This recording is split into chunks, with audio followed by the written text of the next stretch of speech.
A wee disclaimer here, we're not film experts. We're doing this for fun and to try and shine a light on films which are seen as rotten on movie review aggregator website Rotten Tomatoes, and to poke fun at them as well. It's a chance to highlight that the critical consensus isn't always everything.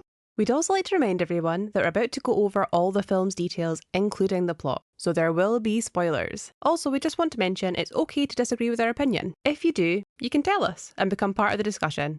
Oh, also just to add, in post-production we became aware of a wee error. The name of the actor who plays Amity Island's Chief of Police, Martin Brody, isn't Roy Schneider, but it's actually Roy Scheider. I mean, come on, can you blame us? No a great way to start off a new season, eh? But hey, I'm sure you can forgive us, eh?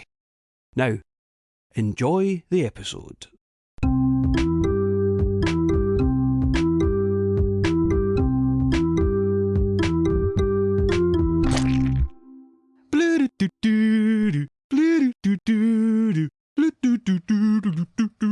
Can that be tuned like that's... Wait a minute, there's a far more iconic Jaws tune than that, eh? There might be one or two. That wee tune, right, has been in my melon since we watched this movie, which was 5 days ago. 5 days straight, it's been in my head. I can't get it out of my head. I know, because it rattles around the house.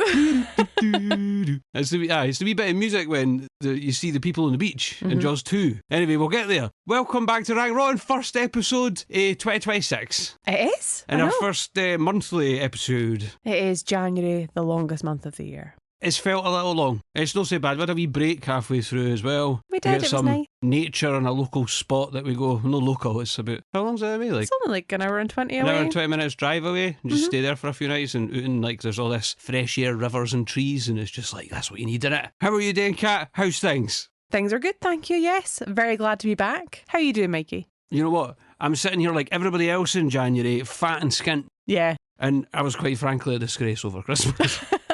I don't know, I think it was pretty bad. The mince pies was out of control, man. That was probably your downfall, not going to lie to you. The many mince pies you consumed. I think when it got to Christmas Day, I was genuinely like, oh my God, I can't eat anymore already.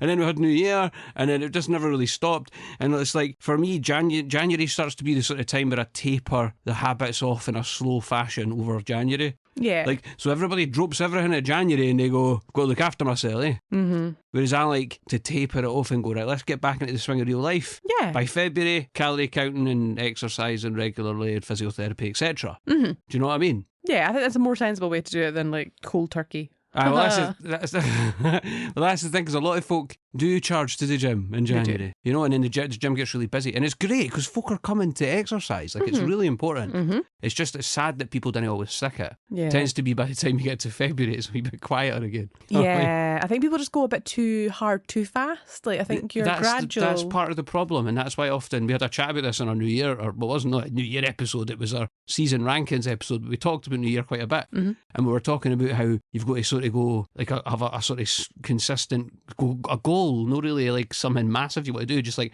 a goal you can chip away at over the year. You didn't have to do it all on the 1st of January, and I think some people kind of do that, don't they? Yes, I think they do. And my New Year's resolution of trying to eat a banana every day hasn't gone well. Why don't you tell everybody what you did with the bananas that you bought? I did what everybody does.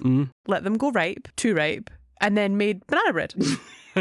Yeah, it's the best like banana bread I've ever had. The secret was demerara sugar. I know, you ran out of some stuff and Kat kind of just chucked together what you had. It worked really well. Did you write down what you did? Probably not. Of course not. Don't be silly.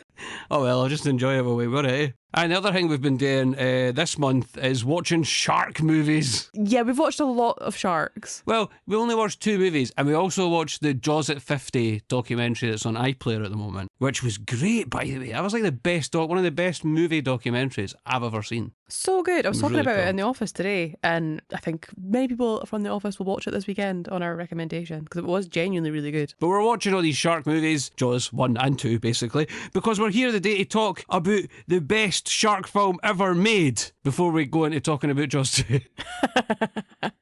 Yeah. Jaws is such an iconic film. You're right. And joking aside, right, we sort of decided we would use our preamble today to talk more about the first Jaws film. Yeah. So we're going into it right now, basically, because I think it's cool to talk about one of the most iconic films ever. When are we going to have another chance to talk about Jaws, you know? So we've actually decided to do that. We'll talk a wee bit about how Jaws was such a big sensation and the sort of cultural climate around when it was made. And we'll recap the plot of the first film. It must be done. Absolutely. Before taking a deep dive into the plot of Jaws 2. And then some other bits and bobs. Oh, and we've also got a couple of words for my brother, for Pete, because quite frankly, he's a Jaws head. He's a Jaws fanatic. That's very good. But yeah, you know, so I asked him about it. He sent in a couple of bits and a couple of things to say, because he's kind of grown up watching these. You know, he loves them, and everybody who knows Pete knows that. Mm-hmm. You know. So anyway, so does that sound like an all right plan to you? That is a great plan. Sweet. Well, let's crack on with the first episode of 2026. Woo! So, talking about Jaws original, right? It came out in 1975, and I thought it would be cool to sort of paint a picture of what was going on culturally and cinematically sort of around that time. So I found this article for Medium, which I've read a few before. I think for this, I can't mind, last season I think I maybe did. Who knows? Deep in the show notes for every other episode, there's probably a Medium article somewhere. And it went into quite a lot of detail about it. So I was going to read some passages from it. Is that all right, do you think? Of course, yeah. And this kind of thing, if this kind of thing isn't your jam, we'll be talking about what happens in the actual movie and a bunch of other stuff to do very shortly, I promise. So the article was called Jaws, the Bite That Changed Everything. And it was really interesting. So I will obviously pop it in the show notes because it was really good. But firstly, like, it went into what led to the movie coming out and what was going on, especially in America, because my American history is not great. My UK history is not great. But so I thought, so I didn't know about all of this, so I thought it was really interesting. So it says here, one of the biggest events of the decade was the Watergate scandal, 1972 to 74. What was that about? You ken, in like a sentence. I think it's something to do with Richard Nixon being corrupt and them catching him in a scandal. That makes sense, because the next sentence says, after Nixon's resignation. Trust in political leadership plummeted. Government, the military, police, even medicine were increasingly seen as incompetent or morally compromised. The fallout from Vietnam still lingered. The nation had lost its innocence. War coverage had saturated the media with real-time footage and graphic images, fueling mass disillusionment. Economically, things were bleak. Oil crisis, inflation, recession. The middle class was destabilised, feeding uncertainty and social withdrawal. People began to fear systemic failure. Institutions were no longer seen as protectors. Even science was suspect. Culturally, idealism gave way to cynicism. The hope of the 1960s hippie movement, social revolution, was crumbling. A darker worldview was taking over. Sort of makes sense, really, when you think about all that. It really does, actually. But the city of the movies responded. The new Hollywood era emerged, where young auteurs made films about chaos, collapse, and unanswered violence. I had to look that up, by the way. Auteurs, according to what I saw, meant authors in French. It was a very good article, but I love language, I really do. But sometimes you're like, come on. Yeah, I get it. People like to flex a wee bit, don't they, when they're writing an article, okay? Scorsese, Coppola, Friedkin, Polanski, Altman, Pakula, and Spielberg and Lucas knew what the audience needed. New dreams and a way to process their fear. A few standout titles. The Sting, 1973. Have you heard of that? I'm not sure I don't think I have. Chinatown, 1974. Oh, yeah. Jack Nicholson, detective story. Aye? Mm-hmm. Oh, man, that sounds well cool. That sounds well up my street. I've never seen it. I've always fancied it. List it. Let's get it on the list. Deliverance, 1972. Horror was evolving too. Like, Deliverance isn't horrific at some moments. Films like The Texas Chainsaw Massacre, 74. Rosemary's Baby, 68. The Exorcist, 73. Ushered in a new kind of terror. The Exorcist especially made horror feel real. Latex monsters weren't enough anymore. Audiences wanted fear they could feel on their skin. I get that. I reckon there was some latex involved in the making of The Exorcist, but hey, I think you're probably right, yeah. Regan gets all lumpy in that because she's all demonic and shiz, you know what I mean? Jaws changed everything. Until 1975, the beach was a place of peace and leisure. Think of the young lovers by the fire in the opening scene. That's the image Jaws ripped apart. Back then, people couldn't see below the surface. There were no GoPros, there were no underwater drones. Yeah. Take note, I better tell my dad about that. Dad, there's underwater drones, eh? Got to text him after this. The ocean was a mystery, the edge of the known world. For many, this was their first realistic shark attack on the big screen, and they believed it. I can understand why. In Cold War America, people were primed to fear what they didn't understand, and Jaws was exactly that. You couldn't reason with it, there was no moral code, it just came and killed, like a threat from across the globe. Powerful stuff. Interesting stuff though, right? Yeah, So definitely. that's where we were, you know, cinematically, you know. Aye, but interesting stuff, and also some movies for us to check out there. Yeah. The idea is cinema reacting to what happens in life is something that I've heard before, because I watched that whole documentary series, movies, they're like 7 hours each. In Search of Darkness, there's 3 of them. And that was about 80s horror specifically, right? And there was a lot of that. You know, oh, this happened and so this was made around this time because it was a reaction to this and so on and so on. Do you know what I mean? Yeah. The other thing to remember here is how young Steven Spielberg was. We watched that documentary, Jaws at 50. I think they said he was 27. They did say he was 27. What a baby. That's unreal. You see him today, he looks great. And then you see him new and he looks great. Yeah, he looks great on both. It's he's wild. so sharp still. Like, do you know what I mean? Listening to him talk was amazing. Yeah, incredible. Oh, documentary. Really, really good. I totally watch it, man. It's on iPlayer for the UK people. US people, I'm pretty sure it was a US documentary, so yeah. So the other idea here that they presented was the fact that, and this is something my brother said to me too, is that the summer blockbuster was born at this point. It was. And it was certainly mentioned in that documentary as well. So they said in the Medium article, it reshaped modern cinema, setting trends and tools that future films would eagerly adopt. Just like The Exorcist ended the era of rubber monsters, Jaws made the invisible monster a storytelling necessity. Horror now had to build suspense before the reveal.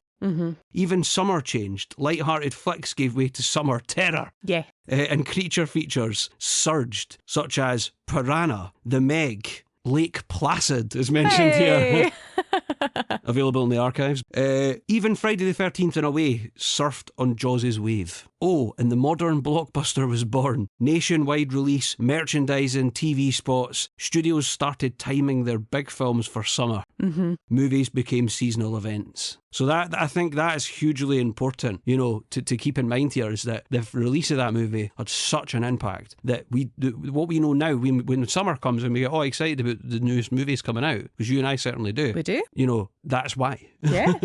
It's quite crazy. Thank you, Jaws. I know. Thanks, Steven Spielberg. I feel like I've got a lot to thank him for, you know. Yeah. There was another article, but I didn't want to run through it all right now because I want to get on with this thing. But it was a BBC article called "What Made Jaws Such an Effective Thriller," and it's 10 reasons why. Really good. I really liked the article, so I will put that in the show notes because I'd recommend you read it if you have an interest in all things Jaws. And who wouldn't? So before today's main event, let's recap Jaws. What do you think? Sounds good to me. Alright, so much like we did when we did Child's Play 2, we're going to run through the first movie with minimal commentary, alright? But let's run through this just so that we can all get a feel for what happened, and remind anybody who might not have seen Jaws 1 for a while, I'd recommend you just stop now and go and watch it anyway. Yeah. In fact, don't watch it before you watch Jaws 2. Yeah. That would be our recommendation. We'll chat about that later on. Anyway, in the New England beach town of Amity Island, a young woman goes for a late night ocean swim. An unseen force attacks and pulls her underwater. Her partial remains are found washed up on the beach the next morning.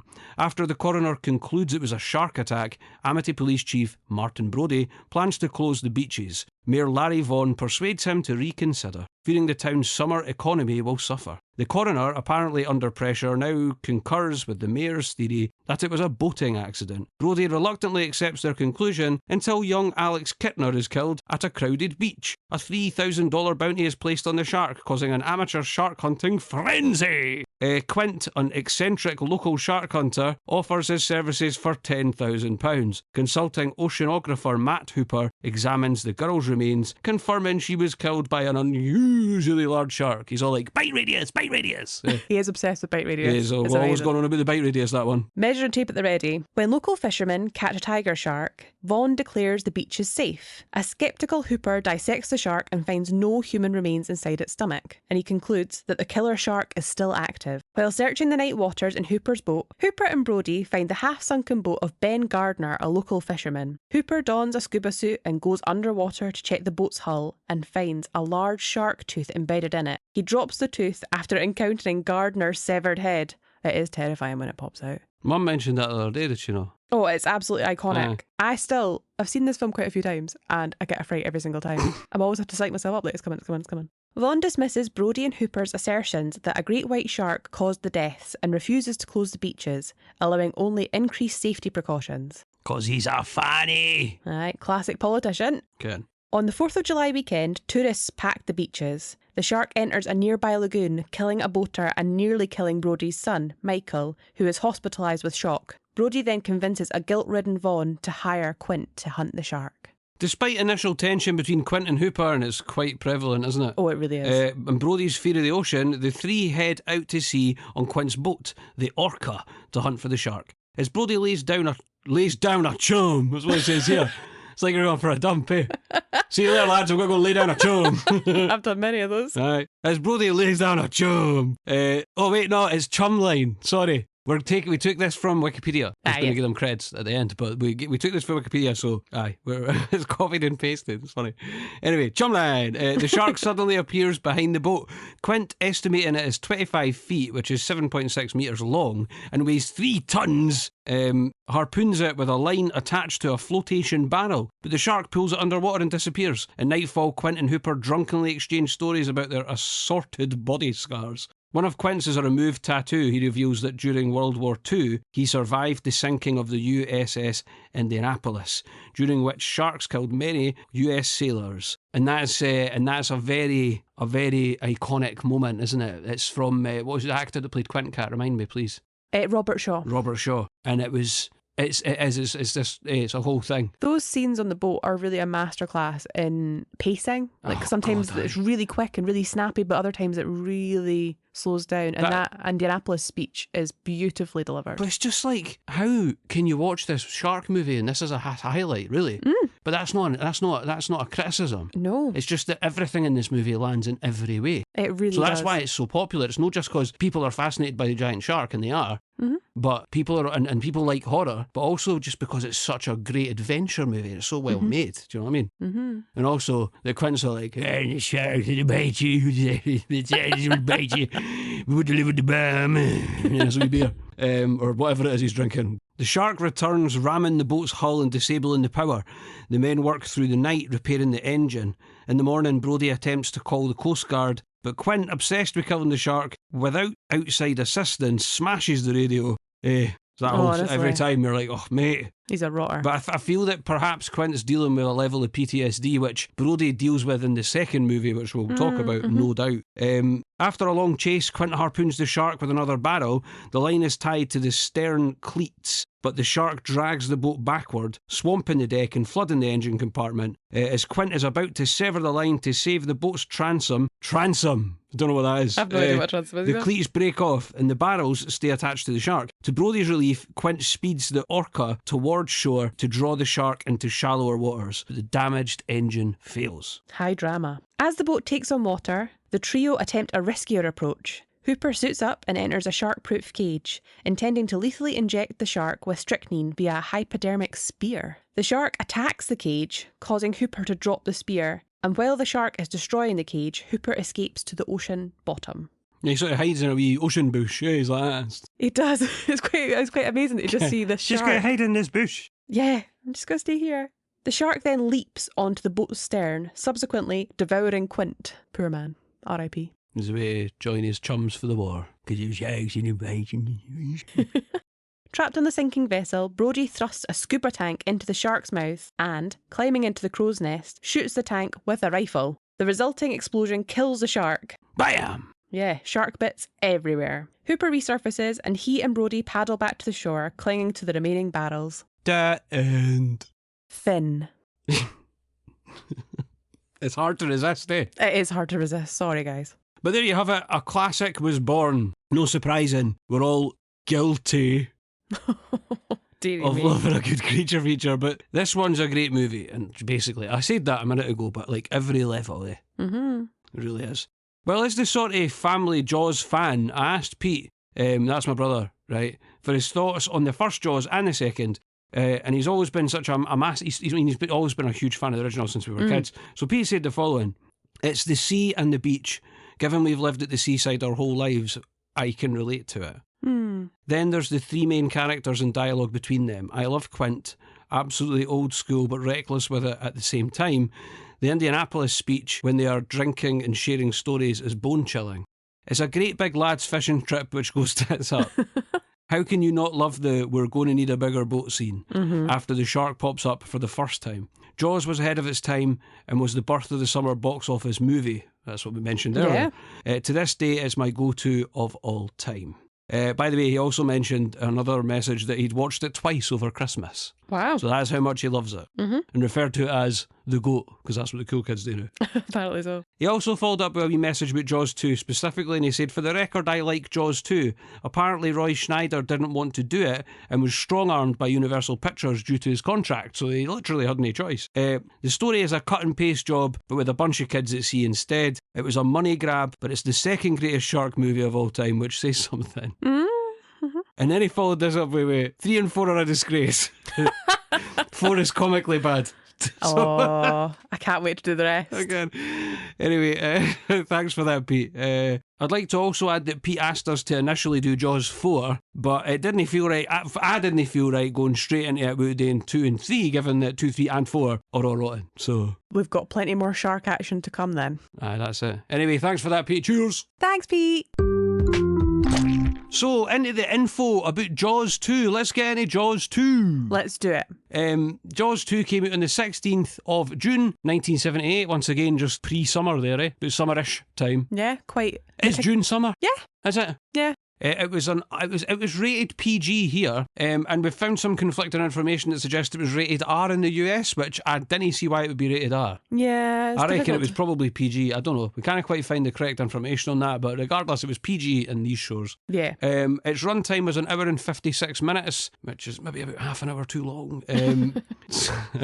The budget for the movie was $20 million, and it made at box office $208 million, which is a large amount of money. That is a hefty profit. I believe the numbers in Wikipedia are reported as per the nominal value at the time. Yeah, I thought that. Right? So that's an incredible amount for 1978. That's mad. Amazing profit.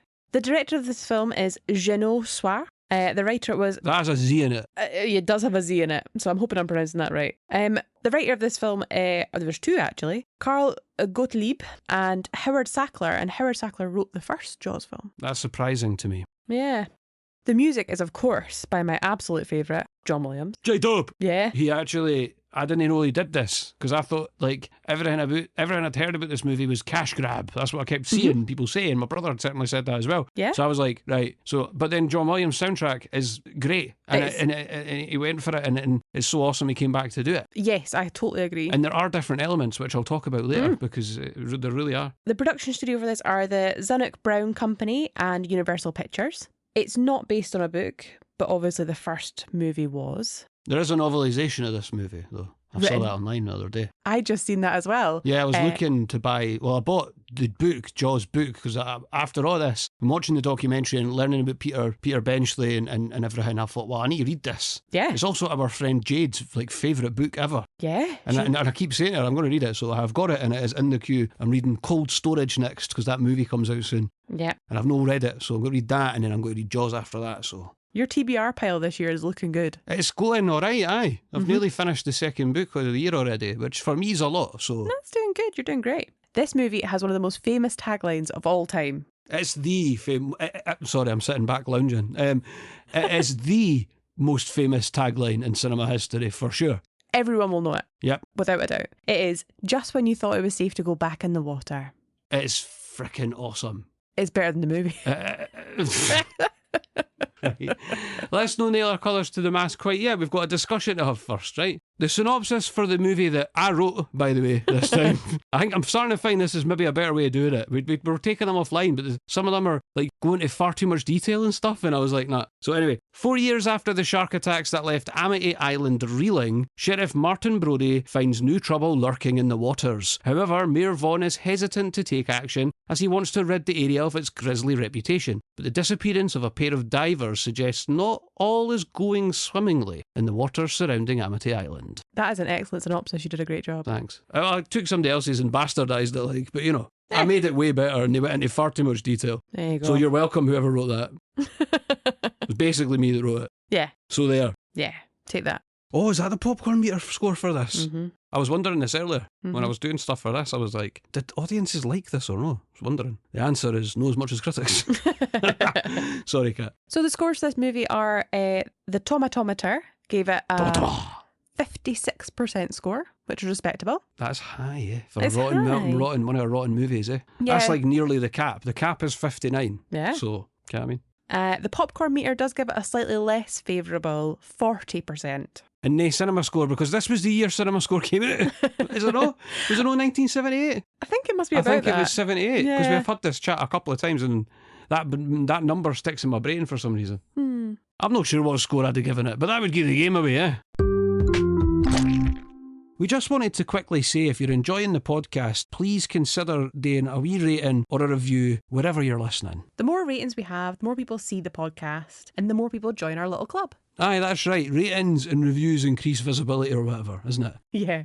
Most popular podcast platforms like Spotify or Apple Podcasts allow you to leave a wee rating or a review. So wherever you're listening, if you can consider doing that, we'd massively appreciate it. We really, really would. As well as that, if you'd like to follow us on our socials, they are as follows. Instagram, Threads, TikTok and Blue Sky are all at Rank Rotten Pod. That's at Rank Rotten Pod for Instagram, Threads, TikTok and Blue Sky. And we're also on Facebook as Rank Rotten, a Rotten Movies podcast. You can also subscribe to us on YouTube, as well as listen to the full episodes there too. That's also at Rank Rotten Pod. You can also email us at rankrottenpod@gmail.com.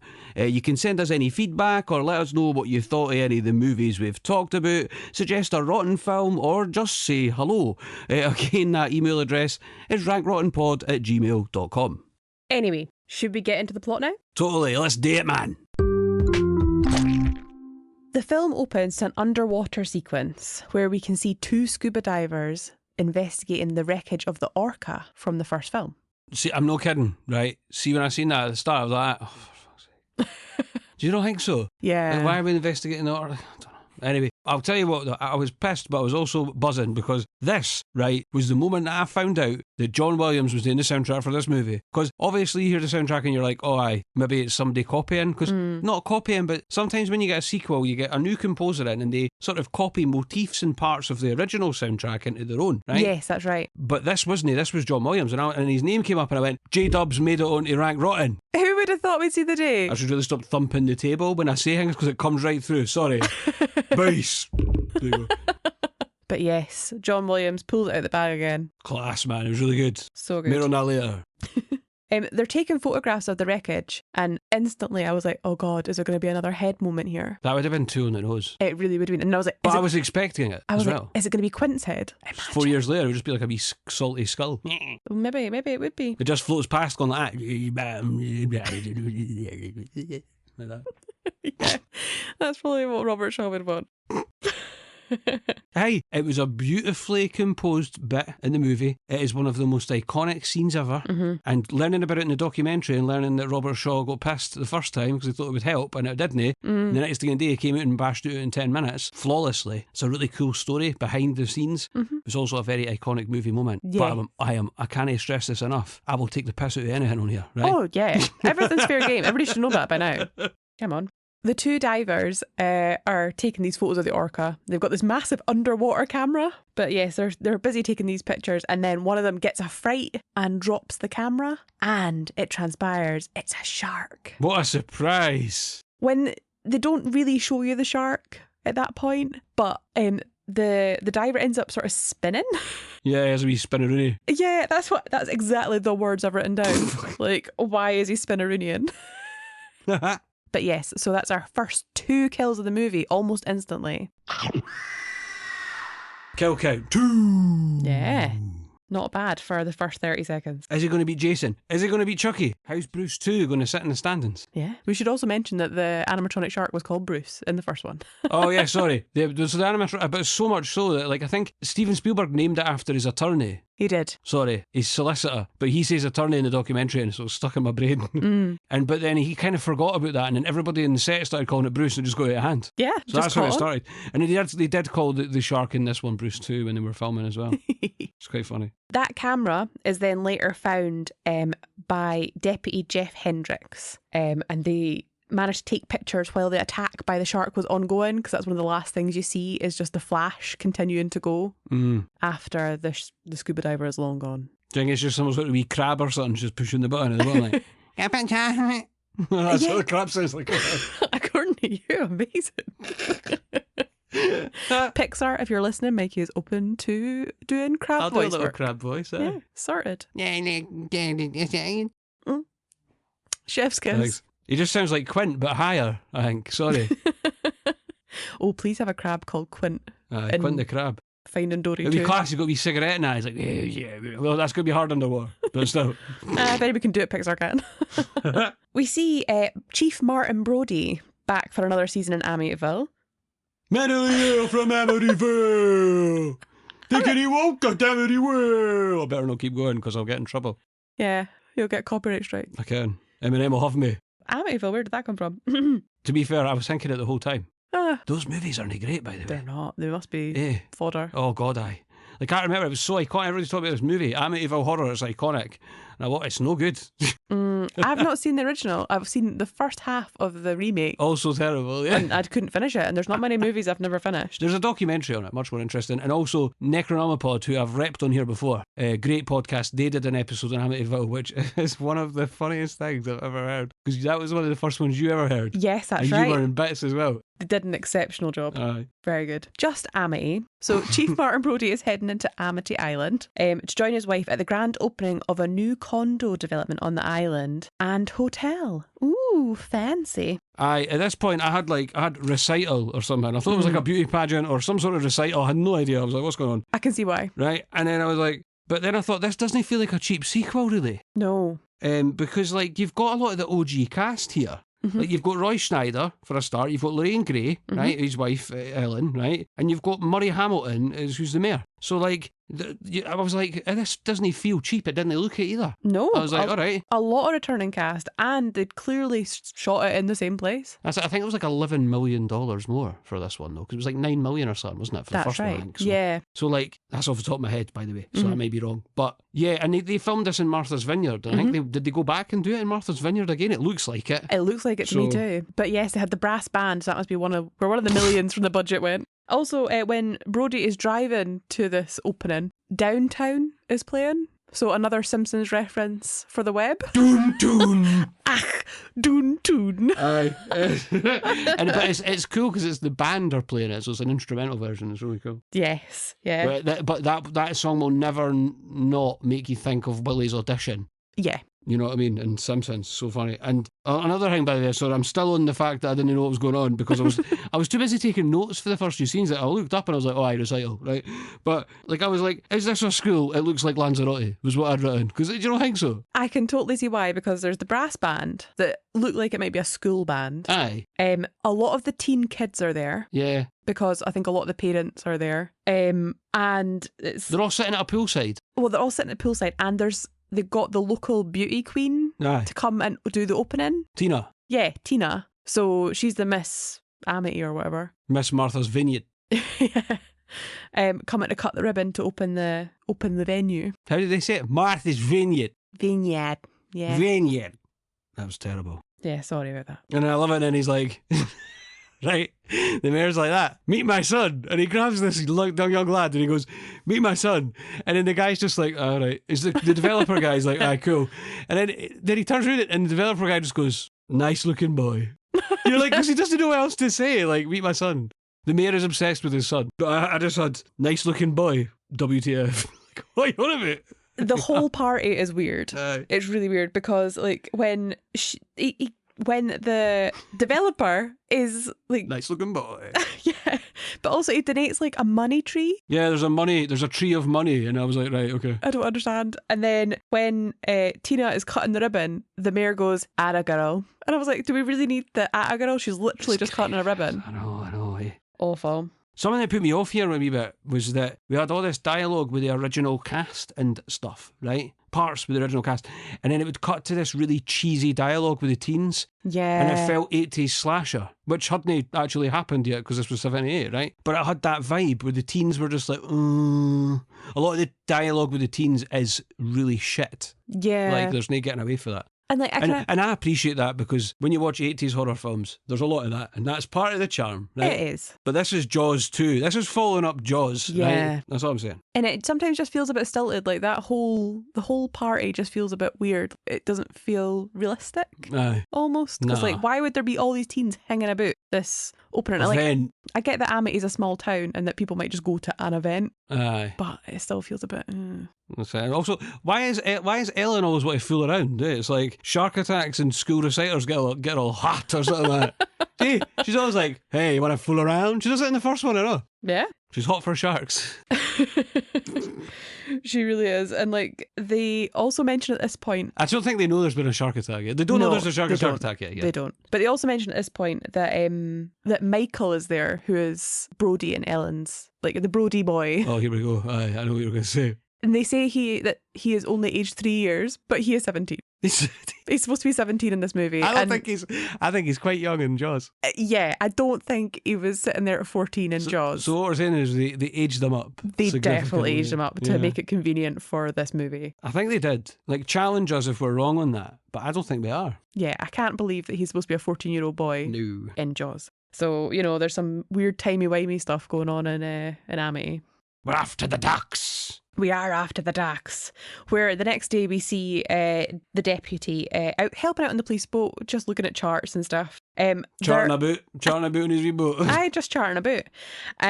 These dock scenes though are peak 70s because people have really short shorts. Shorts are a big feature. Man? Yeah, is that a thing? Because it's no nice. Yeah, there's a lot of legs on show. I'm not talking about just the men either. No, it's just alarmingly short shorts. Super short shorts. We also see the kids preparing for summer adventures on their sailboats, which seem to be the focus of the Amity kids. And they have a water balloon fight on their boats. Well, I was like that. I want you to meet my cousin to one of the other guys. Yeah. And then I'm like that. It's like, oh God, get fucked. Oh God, I'm sorry. But. Yeah. But hey, because I'm like, see, if that was me, it'd be like, do you want to meet your cousin? I'd just be like, no, I don't want to meet your cousin. I don't want to meet you, actually. Just piss off. Don't want to meet anybody, thank you. No. I want to be on my own all summer. Thanks, bye. Playing Final Fantasy. That's your ideal summer. That was what I did. Playing Final Fantasy all summer. It was great. Indoors with a curtain. What did you do this summer? I went on the best adventure ever, and it'll be better than your summer. Guaranteed. I went to Cyprus. A lot of shite. Do you know what I mean? Poor Cyprus. What a shame. No, I'd love to go to Cyprus. I'm just taking the piss. Never been to Cyprus. It's on the list. We see Michael chatting to his pal Andy before they go on to have the water balloon fight. And Andy is quite obviously about 30 years old. I do not remember this Andy, man. He's kind of looks like Thurman Merman. Oh, him. Yeah. Sorry. Oh my God. That actually helped. And I'm not meaning to be insulted, but there are also a lot of very bouffant hairdos as well as the short shorts. Like these boys have got a lot of perms. I noticed Ken, the cousin, the famous cousin. The cousin that he has to meet, yeah. There's the girl. Yeah. And she has hair. I'm pretty sure I've seen a photo of my dad and he has the same haircut. I thought I recognised it right. Hey, have you seen that picture I as well? have seen that picture. Picture of my dad and it's like he's got this mad haircut and it's that haircut. Yeah. Maybe your dad went in and went, I want one of them. My dad had a girl's haircut, basically. Sorry, Dad. At this point, there is also one of the worst lines in a movie I've ever heard. Oh, I think I can. I've got it written down as well, I think. I've not got it written down, so will you please recite it? Well, it's that lad. I think it's the mayor's... It's Larry. Larry Jr. The famous Larry. And the guy's like, oh, check her out. And he's like, oh. And I'm only right saying this because it's what he says in the film, because it's pretty shitty. Mm-hmm. He goes, oh, she's got tits like a sparrow. Awful. You know what I mean? Why they left that in? I will never know. It comes out of total left left field. But it was 1978. I know, but it doesn't even mean anything. No, I think he's trying to say that she doesn't have an ample bosom. Yeah. And it's like, he's a teenage laddie though, eh? Mm. And they're going to speak that way. Well, you got a scathing... I'm not saying boys will be boys because it's no acceptable chat. And if I heard somebody say that, I would be like, eat shit. Yeah. You wee fanny. Yeah. Do you know what I mean? Well, you got a scathing review from me in my notes where I said, Larry is ugly inside and out. So, take that. We're too harsh today, I think. Yeah, there's something in the water today. Okay. Hey. It's the monster. That's what it is. Whatever it is, you've got Red Bull. Blue Spark. Blue Spark, what's that? Tesco's in Red Bull. Yeah. You got me Monster Rio Punch and you buy yourself that. Yeah. It's quite good though, isn't it? I quite like that. I like Aldi's one, I know. I think Aldi's one's better. Blue Charge. It's got to be Rhino in it, I think. Blue Thunder, is it? Maybe not? made that up. Don't know. I'm pretty sure it's Blue Thunder. Don't know. There's probably one called Blue Charge. Probably. Don't know why they're all blue. It's not even blue. There you go. Right. As we say, we saw the kids then go on to have a water fight, and one of the water balloons, they kind of do it while they're sailing their boats around the harbour, which is weird. Like, I'm going to sail and have water balloon fight. Just do it on the beach like everybody else. Get over it. But one of the kids gets a water balloon on him while he's reading, and I was like, I would be absolutely livid. I'd be pissed. I would be so annoyed. Also, William's score here is freaking legit, as the kids say these days. It's the GOAT, as my brother would say.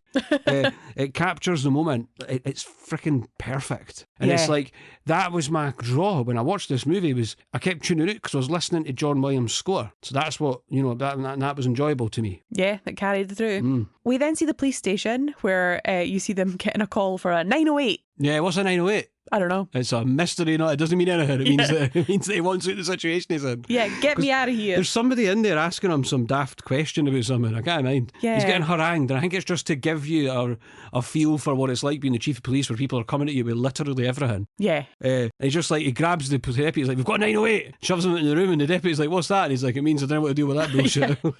Oh, that was it. That's it. I've got a note here. It was that one of the people coming into the station is saying that there's a girl dancing in the street house across the street in the window, and it's too like seductive or something. That's right. That's right. I don't know if that's what he was saying, but something like that. That's 100%, because the note I've got here says Grace Kenny dancing for the boy. So her name must be Grace Kenny. I wonder if she's one of the teens, because I didn't know other names, man. Probably. Yeah, there's too many of them youths. Again, bloody youths. But yeah, the guy was saying like, oh, she's teasing my son by dancing in the window and all that sort of stuff.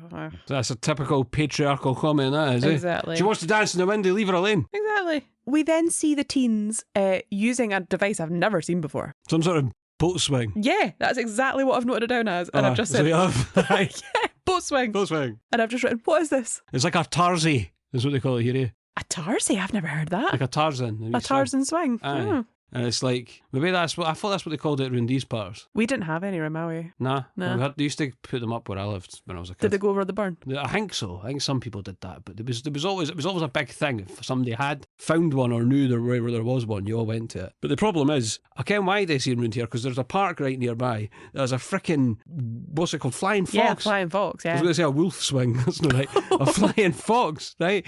They got a flying fox. When I was a kid, where I lived, we did not have a flying fox. Yeah. No. So if somebody had a bit of rope, it was like, this is it. This is our entertainment for the next 7 weeks. That's our holiday sorted. Summer. Aye, totally. These kids have much more than we had, in that they've got a boat and a boat swing. Yeah, they're doing it all right in Martha's Vineyard. Yeah. Or it's Amity Island, sorry. The boat swing did give me my favourite sound, though. Yeah, okay, there's a bit of discussion here. Right? I've ripped into I've obviously extracted these sounds from the movie. I think that this was the sound of the cable when the cable from the swing going through something. What do you think it is? I think it's a man going... Okay, that's fair. Great explanation. Let's see.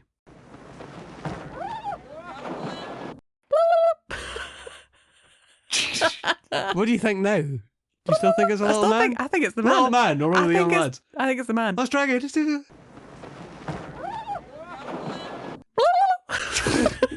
Well, every time I do it, you do that because you're trying to justify that's what it is. It's because I'm right. Okay, I'm not sure you're right, but all right, okay. Yeah, the crowd will have to decide for themselves. Oh, just to insert here, Kat and I did 0 impressions for this movie. Yeah. So I just thought I'd play the sounds as we go. We've got a couple dotted throughout, but the fact was we didn't have any of the dialogue stand out to us. There was nothing that popped out that went, oh, that's great, let's get that. Yeah. Let's keep that, or let's do an impression of that. Nothing. Some of the dialogue with the teens amused us, but it was because it wasn't good. Yeah. And then we only had a couple at the end, so we decided to no bother because, quite frankly, the dialogue wasn't up to scratch. It so definitely wasn't stellar. Anyway. There are people out enjoying the water as they would on Amity, including a woman who is water skiing, which is nice. When you see the scenes of her water skiing, I was a bit confused because I was like, do you only water ski on one ski? Did you only have one, like a water snowboard? Yeah, she just had one that looked like a normal ski, which I thought was a bit confusing.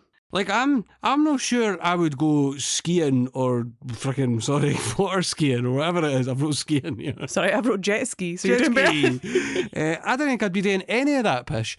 Jet skiing, snow skiing, water ski, snowboarding, or whatever combination around Amity Island after what had happened 4 years prior. But it's 4 years. People forget. People have got short memories. Just like, I don't know, Ken, man. So for you, those holiday destinations where shark attacks have actually happened in sort of Asia and Europe, I wouldn't be doing that. Nah, I wouldn't take I the would be risk. like, Ken, what? It's fine. Like, after we watched these movies, in my lunacy back in 2018 or whatever it was, in the middle, in the sea in Turkey, drunk, I jumped off of a boat into the water in the sea. Now, I was fine. Yeah. And it was fun, and it was a fun thing to do. And it wasn't too deep. We were near a bay and everything. Yeah. But it was deep enough. Mm. And it had me thinking, can you imagine? Like, there could have been anything in that water. It was the water surrounding Turkey. It was 50 degrees. Yeah. I'm not kidding. Yeah. 50 degrees, right? And I'm like, would I do it now after all this jazzing? I'm not sure. I know. So it did, and certainly when we watched the documentary, people's attitudes to the sea changed after Jaws came out. Definitely. And thinking about that and thinking about watching these movies and thinking about how I feel now, you can actually see why. But one thing I don't condone, and is absolutely horrendous, is that unfortunately, actually, after the first film came out, there was a spike in shark hunting. Yeah, there was. Which the people who made the movie were mortified by. They were. And they had to put so much work behind getting everything, the conservation, everything changed. Yeah. Do you know what I'm saying? Because the attitudes to the environment in the sea changed because of what had happened in people killing these sharks. It was brutal. It's the worst part of the movie's story. To be quite frank, it's really upsetting to watch. Do you know what I mean? Yeah. But aye, I just thought it'd be interesting to note that, like, before watching these films, if I'd have watched these films just before I went to Turkey, I'm not sure I'd have been jumping off a boat. Yeah, I don't think I want to do that again. Especially no inebriated. Do not recommend. That's all right. It won't be a problem for us anymore. Well, basically, aye. It's a fair point. So luckily for us at this point, we see Larry again. Everybody's favourite, the Larry, boy. Oh, Larry Jr. Larry Jr. Larry the laddie. Who it transpires is Tina's boyfriend. So Tina, the Miss Amity, and Larry are a couple, and we see them kissing on the beach. Smoochy smoochy. Tina hears the sound of the water skier. And they've got Radio Plymouth, I think, as well. Radio Plymouth? Listening to the radio, and it's like, Radio Plymouth, and I'm like and I was like, how are they getting Radio Plymouth all across in bloody Amity Island in America? But America probably's got a Plymouth too. Well, it will have a Plymouth. I'm pretty convinced because, like, every UK place name, there is a place name in Canada or America that's the same. It's true. Remember flying into Canada and being like, are we flying into the right freaking country? Because it was like Hamilton and that. And just Yeah, like, London. London. I was like, what? What's going on? She runs away from the radio because she wants to go and catch a glimpse. She's scared of radios. She runs away first. She's like, ah! That's it. TV Burke would have had that. That's Stevie Burke. Me too. It was so good. She gets up and she runs over the dune to catch a glimpse of the water skier. At this point, the water skier is chased by the shark. The shark has been attracted to her skiing and it grabs her and she is a goner. Do you see it? I think you see the shark, do you? No, you just see... Well, so the implication, I think, is that the shark? The shark has grabbed the ski and she then falls off and goes into the water and then she's just gone. Deed. Broom breed. So that is our third kill for Bruce 2. Kill number 3. The skipper of the boat, who is a lady in the film called Diane Hetfield, is her character name. She sees that the woman Terry, who is the water skier, is just gone. So she just assumes she's fallen in. She's looking at the boat and she sees that she's got a wet arse, so I actually just called her wet arse in my notes.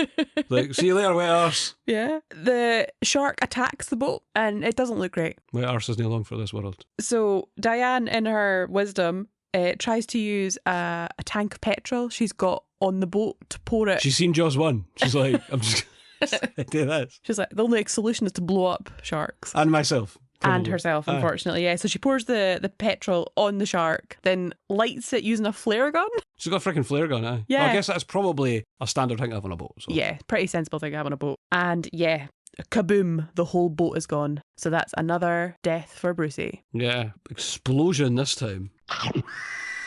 A shark is a killing machine. A shark that blows people up is really a killing machine. Damn right. Also, it makes the shark look really tough because part of its face is burnt. It's like, I've seen things, man. Yeah. It's like he's now like the shark equivalent of Quint. He's war-torn. That's true. Maybe that's the whole point in the movie. Wow. That'd be silly. This movie doesn't have a point. I know. The way that we see the boat blowing up is that there's this old lady living on the beach who I refer to as Aunt May. Cat calls Aunt May. I've got in my notes, Aunt May calls it in. That's what I've wrote, because that's what she... Yeah, so she's just sort of sitting on her sort of beach porch thing. And it's a really nice view. That's the dream that would be. It'd be stunning. Although I think I would get really annoyed with the sand in the water. Oh, I know, probably. But yeah, so you see her looking out to the water and just seeing the boat explode, and she's quite shocked. Aye. Brody's very pensive at this point. He's very, as you can see, he keeps worried about this. Yeah, he is. But like he goes to her, he's like, have you got any idea what caused this? I'm like, why would she? Like, seriously. She was sitting there, she saw an explosion on the water. How would she ken anything that's happened for that distance? However, there's another factor at play that means she might. Aye. Nosy old biddy. Oh, of course, aye. She was probably sitting there watching like... She's quite clearly the Isa of Amy. Aye, totally. People have to know that wifey blew up. Aye. Yeah. So this is clearly getting under Brody's skin. So he asks for the area around the boat explosion to be dredged using the police boat and taking the deputy with it. Good call. Yeah, exactly. Great detective work. Good chiefery. While they're out dredging the area using this sort of big hook on the back of the With boat. a wee man that reminded us of Peter Mullen. Yeah, he really does look like Peter Mullen. Is driving the boat and the deputy's just sort of hanging about. It gets caught on some power lines and pulls the boat back. I think it's quite clever in some ways, and it makes you, when the boat is pulled back, it makes you think like, oh, the shark is back. Yeah. But this time, no, it's not. When they pull the hooks up, it's just this big power line on it. Power line. Power line. The web. Stand up on the ground. If you haven't listened to the Rankin episode, a Goofy movie came in at number 1 last season. I'm stand by it. 100%. Also, see that they put the thing back. It looks, it's like, because Chief Brody's not there. Yeah. And it feels like 2 naughty children who have done something wrong. They're like, just put it back, nobody will care. Yeah, I think it is, because I think they say at that point that it powers it supplies power to the whole island. Which seems like a bit of an oversight of this shitey wee wire that gives the whole island power. Yeah, just ridiculous. Also, it's like, I mean, come on. You watch that, you're like, this is going to come back and this is going to be important later. Oh, I know. It absolutely sticks out like a sore thumb. It's really does. It's lazy like, writing. Look, a power line. Yeah. No, stop. I'm sorry. The fact that he managed to do like 2 different power lines, though. But yeah, it really does stick out like a sore thumb. It's like, oh, here we go. We'll be using that later. I just wrote down, it had its own wee bit is what I've got, because it's clearly going to be a thing. It might not be, though. Who knows? Maybe not. Right.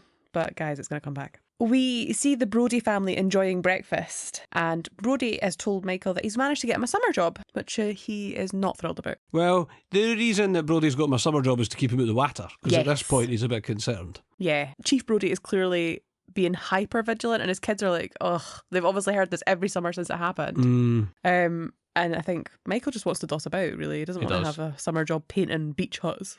There is some absolute blatant product placement at this point. I got really annoyed with this. So I actually think it was maybe less annoying when we watched Madame Web. I agree. Last year, because that was like, they had the whole bit where they were climbing on the Pepsi thing. Yeah. But it was part of the action, right? Yeah, and at least that's a real thing. Yeah, but what you pointed out here is there's a lot of people purposefully holding things in such a way so you see the logo. And do you know what I did? Right, we were watching this damn movie. What did I do? I went like, I want a Coke. I went outside and got one. You did?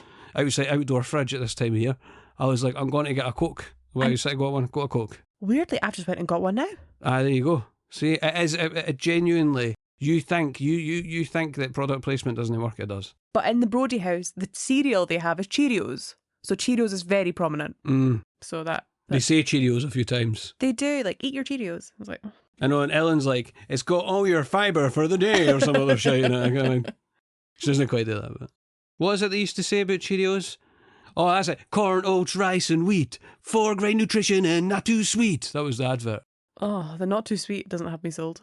I know, but I think that was the point, because it was like, oh, you can have Cheerios. They're not that sweet. You know what I mean? Yeah. The advert was something like that, and I remember because it used to show on the kids' TV show, Cat Channel, all the time. So, like, you'd walk around the house like that. Nutrition, not too sweet. That's why I was like, I knew it. Now I could go Cheerios. See what I mean? We're so susceptible. Maybe the Easily honey swayed. Cheerios though, because basic Cheerios are sugary enough for me.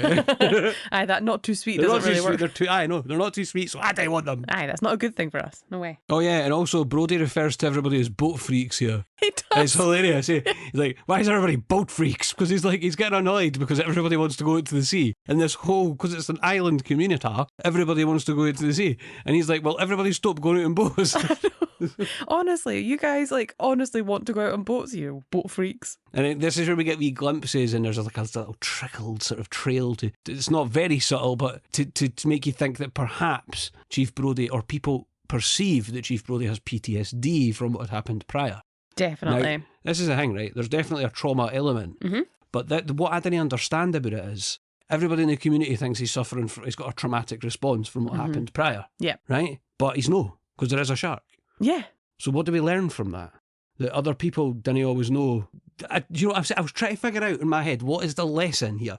What is the lesson? Because he thinks there's a shark and there is one. Everybody thinks that he's suffering from trauma and that there isn't one. But there is a shark, and he is correct. Yeah, I think it's maybe that there's a middle ground to be had, that he is overly cautious and he is overly analytical about the potential threat of a shark. Aye. But they so easily dismiss him Right. that That's I a fair think... point, by the way.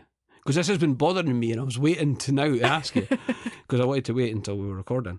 But it's like, that does make sense. It's an example of the two completely opposite ends of the spectrum, and how, if everyone worked together to come up with a reasonable solution, perhaps things wouldn't go the way they were going. And then we could have dealt with the issue in a better way. Yeah, I think that is a good point, Kat. Thank you for that, because it's been bothering me. You are welcome. So an orca carcass is found on the beach by one of the wee teens. She's like, because it's like pretty gross. And Chief Brody believes that a shark is responsible immediately. And why would you know, really? Especially there's big chunks out of this orca. They're pretty big. And they have an animal expert examine the whale, but the expert can't say what killed the whale. And it's like, I mean, the fact is, right, firstly, I feel like this is supposed to be symbolic, but it's like hitting you across the face with it. Yeah. Which is fine, by the way. But we're trying to do it in other ways as well. You don't have to leather somebody across the face with it all the time, just like they did with the power line. But what they're saying is the orca was the name of the boat that they destroyed, that the first shark destroyed in the first movie, and now he's found a dead orca, and you're like, oh my. You know what I mean? And I like it. I'm not saying I didn't like it, it's just that it's quite obvious, isn't it? Yeah, it is a bit on the nose for my taste. Like, it could have been anything, but they picked an orca. Now, I didn't ken, maybe orcas are common in the waters around Martha's Vineyard, but I didn't ken. I don't know either. Anyway. I also wasn't sure if they were introducing this lady, the animal expert, as potentially the new Hooper. Yeah. But nah, they dropped her like a hot potato. Aye, totally. And I was like, where is Hooper? Or as I've wrote here, Hopper, right? It was... I also wrote Hopper. Like, where is he? You know what I mean? Like, get him out here. Mm-hmm. You know? Which is it's a gaping plot hole. I don't know. Maybe they address it and we didn't notice. Maybe they say, oh, well, Hooper. Oh, well, Hooper's no well or something. They do address it later on. That's good. We will get to that. Okay, cool. But I'm glad, because it's, you know what I mean? It feels like something that they should be mentioning. But I was like, maybe Dreyfus was just busy, or decided, I don't want anything to do with a sequel, a cash grab sequel, because that's what everybody thought it was. Mm-hmm. One of them says bite radius, and I'd literally just finished writing, they need Hooper out here to measure this bite radius. And then he was like, bite radius. And I was like, Cat! You were very excited by the bite radius. It's just because they say it so much in the first movie, and I was waiting for it to come up again. They wouldn't want them to measure the bite radius for this, because I've got a big beef with this woman, in that she's asking the deputy to measure different elements of the orca, and she mixes her measurements, and it really annoyed me. So at first he does like the length, and it's like whatever 3.6 meters long, and then she asks them to measure the breadth, and then she's like, oh yeah, 106 centimeters, and it's like, no. If you're doing meters, do meters. If you're going to do centimeters, do centimeters. Yeah, like, what about the fin? I do that in inches. Aye, exactly. Like centimeters to meters, fine. I had beef with this chick, because I'll tell you what, right? He says, I think a great white did this, and then she's like waffles off the Latin name, which is like carcarchis or some shit like that, right? It's like, why? Just say, no, it's not a great white. You didn't have to give us the Latin name just because Hooper did in the first one. And the reason Hooper did was because he was very clever, and that was part of his character, was that he knew everything about sharks and he was coming in to help. And this woman, why bother have her say that at all when she's not really going to be in it either? And it's like, we didn't need the Latin name. We had it enough the first time. Yeah, it just came across as willy waving, really. Aye. I've got a question about this lighthouse space. Is this a wee island on the island? I don't know. The lighthouse wasn't really in the first film. Nah, it's no long out. Aye, it seems to be a real focal point and gathering spot in this film. Meet the Lighthouse. Aye. Wink wink. Yeah. It's like Netflix and chill in 1978 in Amity Island. Yeah, Meet the Lighthouse. Sorry. Meet the Lighthouse. Lighthouses are very phallic, to be fair. And then he says to her at one point as well, the lady, go back to her.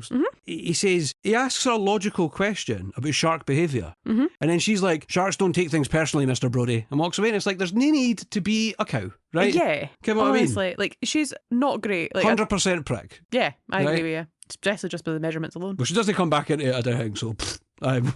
Good, beat it. Can't you measure things? You're very rude, and you love Latin. Go here. Aye, 0 out of 5. For the record, there's nothing wrong with loving Latin. Yeah, you can love Latin if you want. Dead language, but whatever. Why do they say that? Can it be dead if people still know it? It's because it's not spoken. It's not official. I think I had to think about this. I think it's because it's not officially a recognised language in any country, and I think that's when it becomes dead. Yeah. Even though people still know it and speak it mentally. Yeah. Do they know? Yeah, I don't think so. I think it's I not. thought that's what they do in classics at school. Yeah, like they do study it, and because like obviously like animal taxonomy and all that. Flowers and shit as well. Yeah. Flora, fauna, all that stuff. Yeah, so all the taxonomy is in Latin, and also a lot of law stuff is in Latin as well. So I think it's not a spoken language. Like it's not what two humans would communicate. Just delete it. Bye. I'm only joking. I do believe in keeping history alive. Yeah. Right. It's very important. It's important. It's important for cultural identity. It's not important when you're visiting some orca that's been bitten and you need to waffle it in the chief's ear and then tell him that he's a nurse because he asked a question about sharks that was completely logical. I know, that you're there to consult on. Totally. Brody then raises his concerns with the mayor, and the mayor's like, "Didn't push this any further. Let's not press the issue." Because he's concerned about Brody's mental state, so he says. And he's worried about jeopardising the island's tourism and new development plans, which is far more likely than being concerned about his mental state. That's the crux of the issue, I do believe. He says that there's lots of deaths on Amity. Right? Another boating accident. Aye, and he's like, so these deaths mean nothing. And you're like, right, mate, you're the mayor. Maybe didn't go off on one about how many deaths there are on your island. Aye. Like, seriously. Exactly. If you want a big tourism drive, don't really advertise that. Come to Amity, come to Amityville, I was about to do it. Come to Amity Island and die. You know what I mean? Like, Brody's heading down to the shore and he finds the remnants of the exploded boat and wet arse's burnt remains. Yeah, she's crispy. That's it. Her arse is no longer wet, it has been crispified. It really has. In this scene, the water is so green. That's cool. I actually said to Kat, right, because we watched the documentary, the Jaws at 50, and I went, I want to go to Martha's Vineyard. It's all I've said since we watched it. It looks beautiful. Because it's basically Amity Island, and it's probably changed much now. But they were showing you footage of it now, and just how much like Jaws tourism there is, because it's such a big deal. Like there's bars have got Jaws drinks, and like it just feels like it's not like theme park levels of silliness, because it's a real place, but it is where they filmed it, and also it's beautiful. And I've heard lots of great things about Martha's Vineyard, so I'd like to go there. Yeah, if we can, we should. Yeah, totally. It's on the list. I added it to the Cat and Mikey adventure list. Nice. Brody heads home and gets himself prepared for a fight against a new shark that he's decided is there and that nobody else believes in. And he starts to prepare some cyanide-tipped bullets. Right? This was weird. This was really weird. Like that. I says the cat, why is he having like a voodoo ritual? It's really weird. It's weirdly shot. It comes out of a bit of left field. It comes out of anywhere. It's really dark and it does look like a ritual from like a horror movie. It really does, because he's got a candle, he's got the syringe out and stuff. I'm aware that rituals aren't just done in horror movies, but I'm just saying, right? It's a bit of a trope. And I was like, that's what it felt like. Yeah. And then like Deputy Doofus walks in, right? And he's like, it just looks sus as hell because he grabs all this stuff and he bundles it together. And the guy's just like, all right, doesn't even notice that he's pure doing this weird shit in his office. Yeah, that he's messing about with cyanide. Not something I would advise. Cyanide tipped bullets against a shark. Is that going to work? Technic? I don't know. How lethal is that? How much cyanide are we talking here? I don't know. There's no strychnine or whatever it was that used the first time. Yeah, and especially if you don't know the size of the shark, I guess it's probably dose dependent. But it's alright. He had like a whole lot of the wee bullets. You did. But basically the way he's doing it is he's got wax and he's putting the cyanide on the bullet and then he's putting wax over the bullet to seal it or something. Yeah. I believe is what he's trying to do. I think that's the premise, yeah. I'm not really sure, given the heat from the bullet leaving the gun from the explosion that causes the boom, the bullet to go out, right? Mm-hmm. Would that not kill off? I don't know. I didn't ken. I have no idea. All right, I'm not looking to look at the science of it, to be fair. Nah. I just thought it was hilarious. Yeah, it was weird and an odd choice. It was one of my favourite bits. I loved it. That says a lot about this film. Oh, he attempts to contact oceanographer Matt Hooper. Who wouldn't? And why would he not phone him? Exactly, but he's away on a research expedition in Antarctica. Which is interesting because he mentions that in the first one. So when he gets... He does. He says that to attend Amity's dropped off a tour of Antarctica. That's right. Whenever I think of Antarctica in movies, I just think of The Thing. But concerned for his family's safety, Brody forbids his 16-year-old son Mike from going out on the water. Now, I was reading an Agatha Christie story and I learned yesterday that you didn't tell your 16-year-old son, you didn't order them to do anything. You didn't forbid them to do anything. Because they'll just do it. Totally. That makes total sense. Genuinely. But the whole point that she was trying to make was that, you know, it was almost preachy that to try and teach parents to say, if your kids are really into something, just let them be into it. Yeah. Right? Didn't try and resist too much because that's the absolute opposite of what you should do. Yeah. And I'm not a parent, but that's just what I hear. Yeah. And that's what Agatha Christie taught me. It's good enough for Agatha, it's good enough for us. But we're at Brody's house there and you see them gaming, don't you? You do. And I was like, 6 squares on a screen was the AAA title that year. Yeah. Look, high octane stuff, that one. Like Pong. To be fair, I remember getting obsessed with a web-based version of Pong. Because you can get loads now. Yeah. And you just use the keyboard and it was like, just sit and play it. And you can see what they draw. Bearing in mind, back then they didn't have Assassin's Creed, Final Fantasy, Fallout, Skyrim, Zelda, Super Mario, or Sonic the Hedgehog. Do you know what I mean? Yeah, none of those titles existed. I'm wearing Sonic the Hedgehog pyjamas right now. Yes, you are. But do you know what I mean? Like, I find it really interesting when you see old movies and you see them gaming specifically, because it's cool to see it, you know. That's a version of gaming that we didn't really do. We go as far back as, say, the 80s when we played the NES classics on the Switch, but this was prior to that, you know what I mean? Yeah. It's quite cool. Wee bit of history there. And it's like he comes in and he's washing his hands profusely because he's just been playing with cyanide. Good and I was boy. like, that was back when coming in for being outdoors and washing your hands profusely was weird. Yeah. Now it's totally normal, post-2020. I know. Come in, wash your hands. Get your hands washed. So the following day, Brody watches the beach from an observation tower.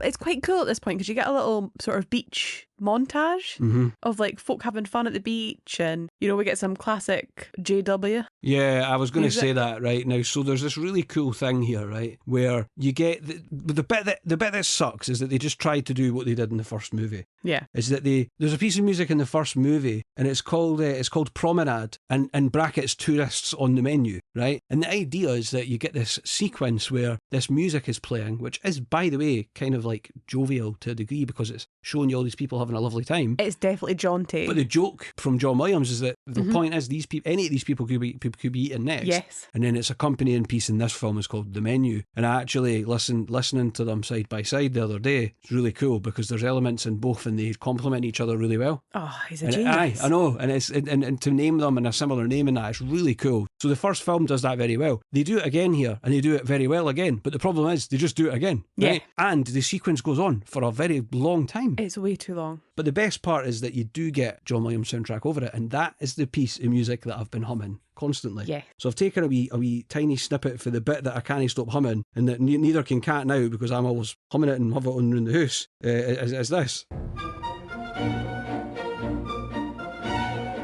That is the little tune that I just can't get out. Now you're going to be at it. It's amazing.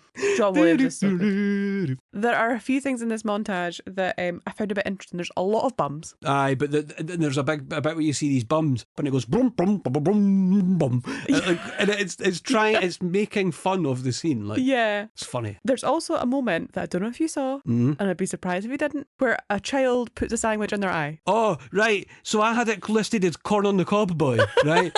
And that little excerpt in music I took was from that exact moment. because that's the bit I wanted. No, wait, maybe But it wasn't a sandwich. I thought, no, I think it maybe was, but I listed it as corn on the cob boy. When I revisited it, it looks like a roll. Yeah. So I think, given that this isn't Scotland, it's no a roll, it's a sandwich. It just looks like he's pushing it in his eye. Aye. It's like he's dancing to the music he can't hear. Having a great time. Aye. But also, there's an element here that the music has also got this little sinister edge to it. Yeah, there's definitely an undertone. Dun, dun, dun, dun, dun. It gets really dramatic and a bit darker, and then becomes jovial, and it goes in and out. Yeah, becomes super intense. I've got mad at points. into classical music this past few months, really. And so I'm appreciating it on a whole other level, but movie soundtracks are often one of the best examples you can get of modern composed classical, and no just your Tchaikovskys, your Beethovens, your Mozarts and your Sibeliuses. It's Ken, there's many modern composers out there, and some of the biggest modern composers we know of are people who do movies. Do you know what I mean? And then the mayor sees his son again on a boat, and he's like, "Look, wave at my son." And then he's like, "Wave at my son." And that's when I was like, my son must be appeased. Wave at my son. I think it's the developer. Again, the guy that's like, "Nice boy. Yeah. Nice looking boy. Nice looking boy." Yeah, I think it's at this point they're bringing a part of people who are potentially interested in the hotel or some of the apartments, some people interested in investing in the town to the beach so they can see the day, and that's why I think the mayor gets a bit annoyed about what happens next. But basically everybody thinks that Brody's a weirdo because they're all like, "What's he doing up there?" Yeah.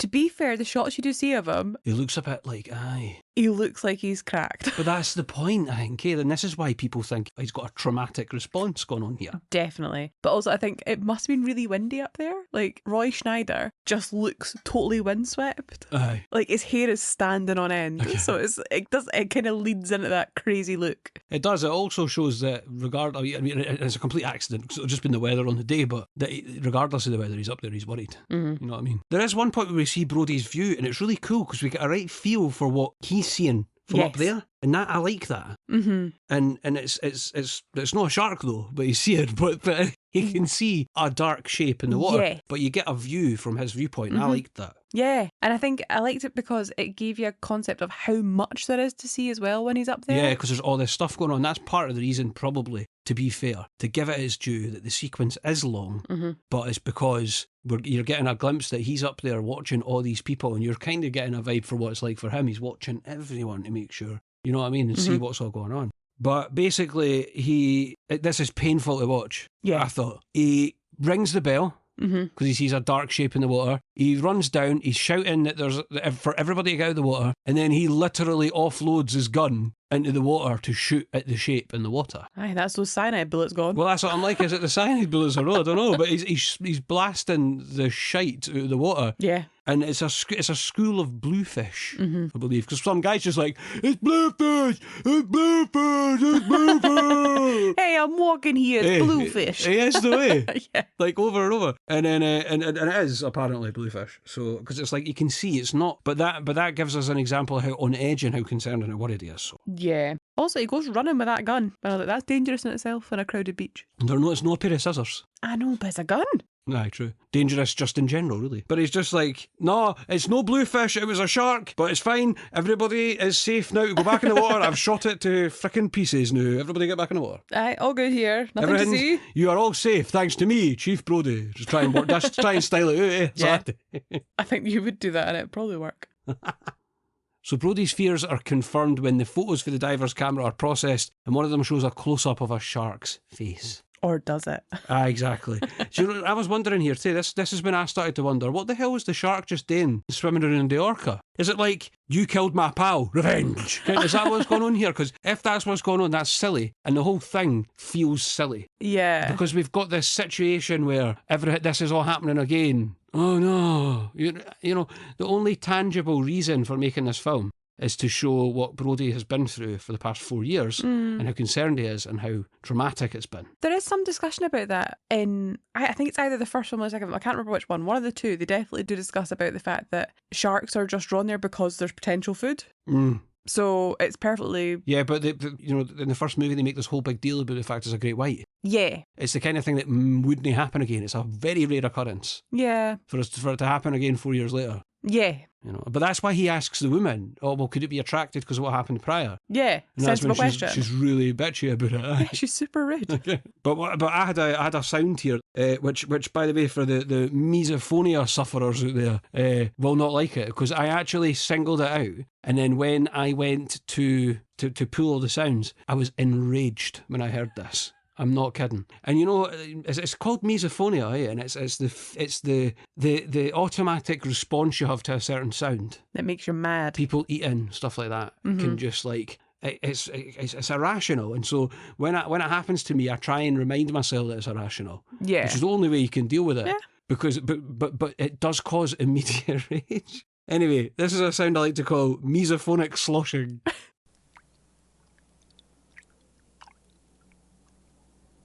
Ugh. I know, it goes on for quite a while. I'm not entirely sure whether misophonia links to any sound or sounds people make, but personally, I can get irritated by certain things, and that's one of them. You know what I mean? This whole scene irritated me. Oh, aye. So there's a very long scene of them developing these photos. Yeah, it's to try and build suspense. It is. But the key phrase there is to try. Yeah, right. It failed miserably and just really irritated me, because I wouldn't have minded if it was conclusive, if it was a conclusive photo at the end, like, oh, you know, big reveal. It is actually, but it shows you a picture that just looks like some bubbles and maybe a shark's eye. Yeah, if you sort of squint and turn your head to the left a little bit. No, it is. Yeah.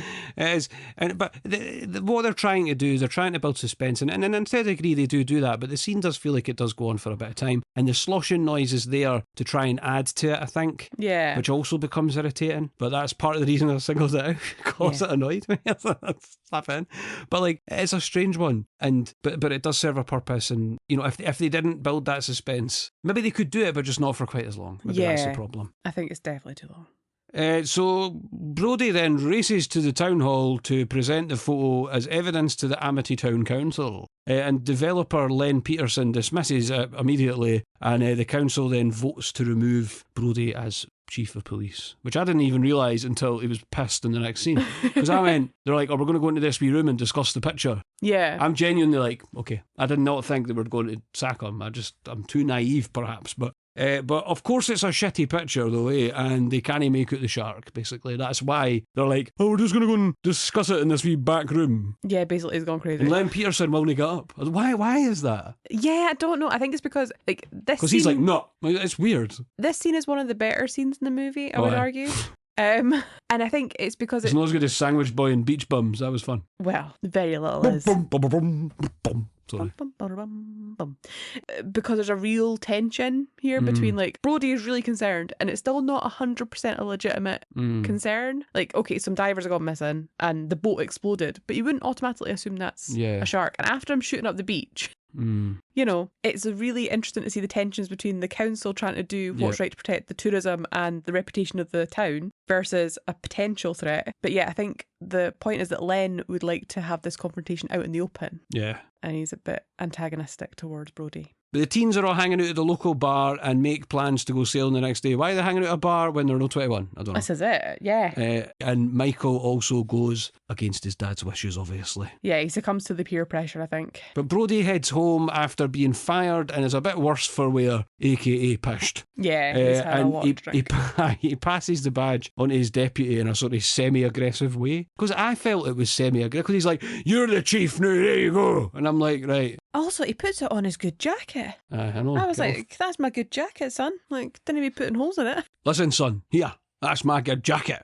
But I like that they have, right, this is something I noticed, right, that's a tiny wee thing, white picket fence. Did you see the white picket fence, right? Mm-hmm. He walks into his house and there is a literal white picket fence. And everybody knows it's that idealist sort of lifestyle in America and movies. They always say, I want the house with the white picket fence and all that. And he walks past it and we see it for quite a bit, right? Mm-hmm. And he's just been sacked, and it's a reminder of the sort of idyllic life he could have, juxtaposed to this shit time that he's having. Yeah. Because of the shark. And do you see what I'm saying? Yeah. And I thought it was kind of cool. That's really to give nice. You that juxtaposition, to just be like, oh, you know, ideal life and all the rest of it, but this is actually what's happening to him. And this is what he had, you know, at least for the last 4 years, you know, since the last time. But it's cool because it's sort of jarring to see, oh, there's his nice wee house. Oh, look, he's hammered. Do you know what I mean? Yeah, he's clearly not having a good time. He's not having a good time. He's just been sacked. And that's when I went, has he been sacked? To you? Because I was way behind on the uptake there. I'm afraid so. No surprises there. But actually, I think it does the job of making his sacking and his current position more impactful. I agree. I think that's what I'm trying to say, yeah. Yeah, definitely. And that this idyllic life that he's got on this island is not an ideal at all at this time. No, right now, not. And I was like, oh, Brody's on the sherry again, because he sits down and he's pouring whatever it is he's pouring. God, aye. It's like when he had that pint of wine in the first one. I know, Hooper comes in and he just pours the wine into the pint glass. It struck me here, by the way, that there's been so much land action at this point and very little, shark scenes. Yes. In Jaws, the first Jaws, right, Spielberg does that thing where he sort of adjusted because they had a lot of tech issues. For the shark wasn't working, and they designed the shark prop, and then with prosthetics and with the practical effects, they put it into the sea, and they didn't think that the salt water would have had quite the reaction it did, and it wouldn't work a lot of the time. There's even a play about it, I think. Yes, it is, yeah. There's a play about the shark not working that toured round here in the UK last year for the anniversary, because the guy that wrote it is Robert Shaw's son, isn't it? Yes, Is that Ian right? Shaw. Ian Shaw. And he's in it and all. So but so it's famous that this shark didn't work, and so Spielberg had to adjust and say, all right, that's why there's a lot of scenes where you see the shark's point of view or whatever, or he had actual footage of great whites. And actually a fun fact about that is that Peter Benchley wrote the novel Jaws, right? And one of his biggest inspirations for it was watching this documentary where they filmed all these great whites, and that's what captivated him. And then in a weird sort of loop, when Spielberg was making the original Jaws film, he got those people to go and get him shots of sharks. Yeah, amazing. So it was like a circle. Yeah. Do you know what I mean? It's really cool. But my point is, Spielberg still managed to find a way to make it really gripping and really interesting, with when he had all those problems. Yeah. It's famous that Steven Spielberg said that movie nearly broke him. Yes. He says he had genuine PTSD from filming it and trying to make the project work. Yeah. And everybody telling him that you're a money sink, nobody in this industry is going to have you make a movie again. And yeah, you're done. You're little finished. did they know, yeah. Yeah. He followed this up with Close Encounters of the Third Kind and E.T. and you know what I mean? Many, many more. Exactly. So... But yeah, it struck me that there's all these scenes on land. It doesn't have that same effect or charm, or it's lacking Steven Spielberg's vision, I guess, is what I'm trying to say. Yeah. And it's really evident. Yes. The next morning, Mike defies his father's orders, big surprise, by going sailing with his pals. And he reluctantly brings his 9-year-old brother Sean, who's like, if you didn't take me, I'm going to tell my dad. Yeah. And because he basically catches him trying to sneak out, doesn't he? He does. And to keep him from tattling, basically, he's like, fine, you can come. Marge, another teen, takes Sean with her, and then they head out on 6 boats in total, going past a team of divers, led by instructor Tom Andrews. Apparently his name's Tom Andrews. Yeah, not that prominent in the film. No, not really. Yeah, so it's interesting when he's on the dock and he's just like, oh, I'm going to palm off my wee brother onto this woman. She's like, I'll take him, it's fine. And also, I noticed here that the dialogue hadn't been great at all. And we'd said this already, because we seem to have a lot of cinematography with Williams' score over it. Like we said earlier, and it happens again. And I think that's to sort of, there's a lack of dialogue. And when people talk, there's nothing bouncy, engaging or fun about it. The most fun thing we've had yet is when he said that everybody was boat freaks. Yeah. That cracked us up. Yeah. I feel like they didn't really think about that. This was 3 years later. Is that rushed in the 70s to make a film in 3 years? You know what I mean? Been. Yeah. We see Brody making breakfast the next morning before heading out to the car to drop Ellen off at work. But, and sort of in amongst that, shortly after submerging the diver, Tom Andrews, apparently. Yeah, Big Tom. Big Tom. Andrews encounters the shark in a kelp forest. Did not know that was a thing. Panicking, he rushes to the surface, causing a bends attack and an embolism. Yeah, serious stuff. It's pretty crazy. I was watching, what's going on with this guy? And I knew that bends was a thing because of Radiohead, quite frankly. And then... That's right, do you know what I mean? And then that's when I was like, why is the album called The Bends? And I remember looking into it when I was a kid and learning about it then. And it is such a safety thing, isn't it? With diving. You have to be so careful, yeah. Huge deal. And Kat, you looked up what The Bends was, didn't you? Yes. It's when a nitrogen bubble forms in your bloodstream because the pressure has changed too quickly. And that's why you have to come up from diving slowly. That's mental, eh? I remember reading about a study when I was doing my higher psychology, where it was a contextually cued retrieval study, and what that was that basically It was the idea that if you learn something in a certain environment, you will remember it in that environment. And so what they did was they got divers in a tank and they taught them all the safety measures for the bends whilst they were in the water. Oh, wow. So that when they went out to the water, it would be in their, and it worked. That's such a clever idea. Pretty cool. So, by the way, when he's dropping off Ellen at work as well, they walk out the front door and there's beer cans all outside his van or outside the front fence. I didn't quite understand. So I'm not sure if the impression we're supposed to get is either that Brody has drunk a lot of cans in the car and when he's come home and opened the door they've all fallen out, or equivalently he has driven home, then sat in the car drinking and just dumped the cans. Yeah. Well, I don't know. I feel like it's a bit random just having cans just sitting there right in the middle of the path when you walk out. But anyway, I think that the point they're trying to make is that he is lost. He looks lost. He doesn't know what he's doing. He's not got a job right now. He feels like you can tell. He's got this shark thing ruminating in his brain as well, which now he's not in a position to do anything about. Ironically, because he tried to do something about it. I know. Later on, the shark hits one of the boats with the teenagers on it. But I think they're separate for the other lot of teenagers. Is that correct? Yeah, they've gone off by themselves, these two. So it's Eddie and Tina, who is the little lady from the start. Yeah, she's Miss Amity. Aye, Miss Amityville. They're separated for the main group, and the boat is called the Tina Joy. I don't know. It's Tina's Joy. Oh, is it Tina's Joy? Yeah. Sorry. Aye. That's what I've written down. Is that it's I think Tina's you're Joy. probably right. That makes more sense than mine's. Yeah. But I was like, all right, fair enough. So I'm assuming it's the wee boy's boat and he's done it to like impress her or whatever. Because if I had a boat doing the harbour in Musselburgh and it was called Cat Joy, you'd be like, that's really nice, that. No, that would be nice. See, there you go. I'm easily swayed. Going to get a boat. I'm not. Do you know what else he's done? Do you know what else he's done to impress her? Got a load of cola products in. Oh yeah, there's so much. And this is the bit where you pointed out where he's holding the cup in a certain way. Oh yeah, their wrists are so awkward trying to get actually the Coke revolting straight to on. watch. Yeah, I was like, ooh. Still, I was watching it going, that's terrible, with a Coke in my hand. So, who's the real winner here? I can. But anyway, they're separated for the main group, and basically the shark mauls Eddie to death. Yeah, it gets him. Bye, Eddie. Another one bites the dust.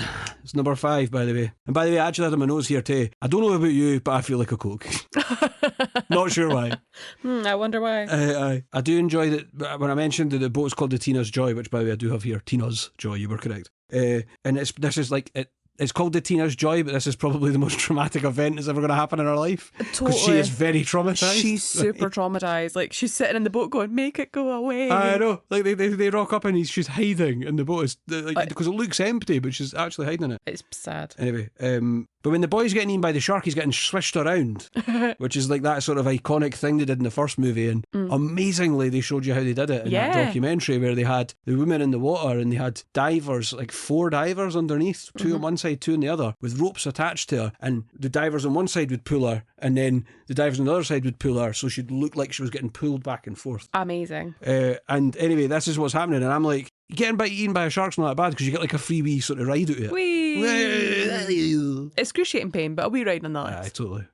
So Chief Brody, well, not Chief anymore, and Ellen are driving through town and they see Tom getting evacuated by an ambulance and they start chasing it down to the dock where they hear that the other divers suspect that something scared Tom so much that he came out of the water too quickly. Which an experienced diver generally wouldn't do unless they felt like it was life-threatening. So it's either like, I'm going to get eaten by the shark or I'm going to risk the bends because, exactly. Genuinely must be what's going through your head. It's one of the few reasons that you would come up so quickly. It's one of the many reasons that the water isn't for us, right? Yeah, we'll never go in the water again. Hendrix, who has taken over as Brody's replacement officially now, tells them that he has seen their son going off sailing. So Brody and Ellen commandeer the police boat. Yeah, and he's like, well, you can't do that. And he's like, I'm going to have to come with you because then you can take it. Yeah, but I just written down that Brody has no authority here, like Jackie Weaver. You have no authority here, Jackie Weaver. That was a bloody belter. Oh, it was so funny. Have you? I'm actually talking like, have you seen that? They're not going to answer me, but I will put it in the show notes. I'm going to find it because it is hilarious and it's just an excuse to watch it when I'm editing again because it's so funny. It is very funny. It's wild, eh? Do you remember the one where the guy went and turned up to the court case but he had a cat filter on or something? Yeah. Yeah. He was like, my grandkids put on this filter. 2020 was wild. Like. Oh, God, I know. Pandemic is crazy times. So they've commandeered the police boat and they come across Tina's boat and Brody steps in and can't see anybody on the boat. Yeah, because she's so tucked under, hiding, terrified. Yeah, they just hear her whimpering. It's really sad, actually. But I was also like, how did you not see her? Like, it's not a very big boat. I'm not, but I'm too busy looking going, I wonder if I could fit in there. I was just like, Yeah. I'm not sure I could. No. She was tiny. Yeah, that's why she won Miss Amy.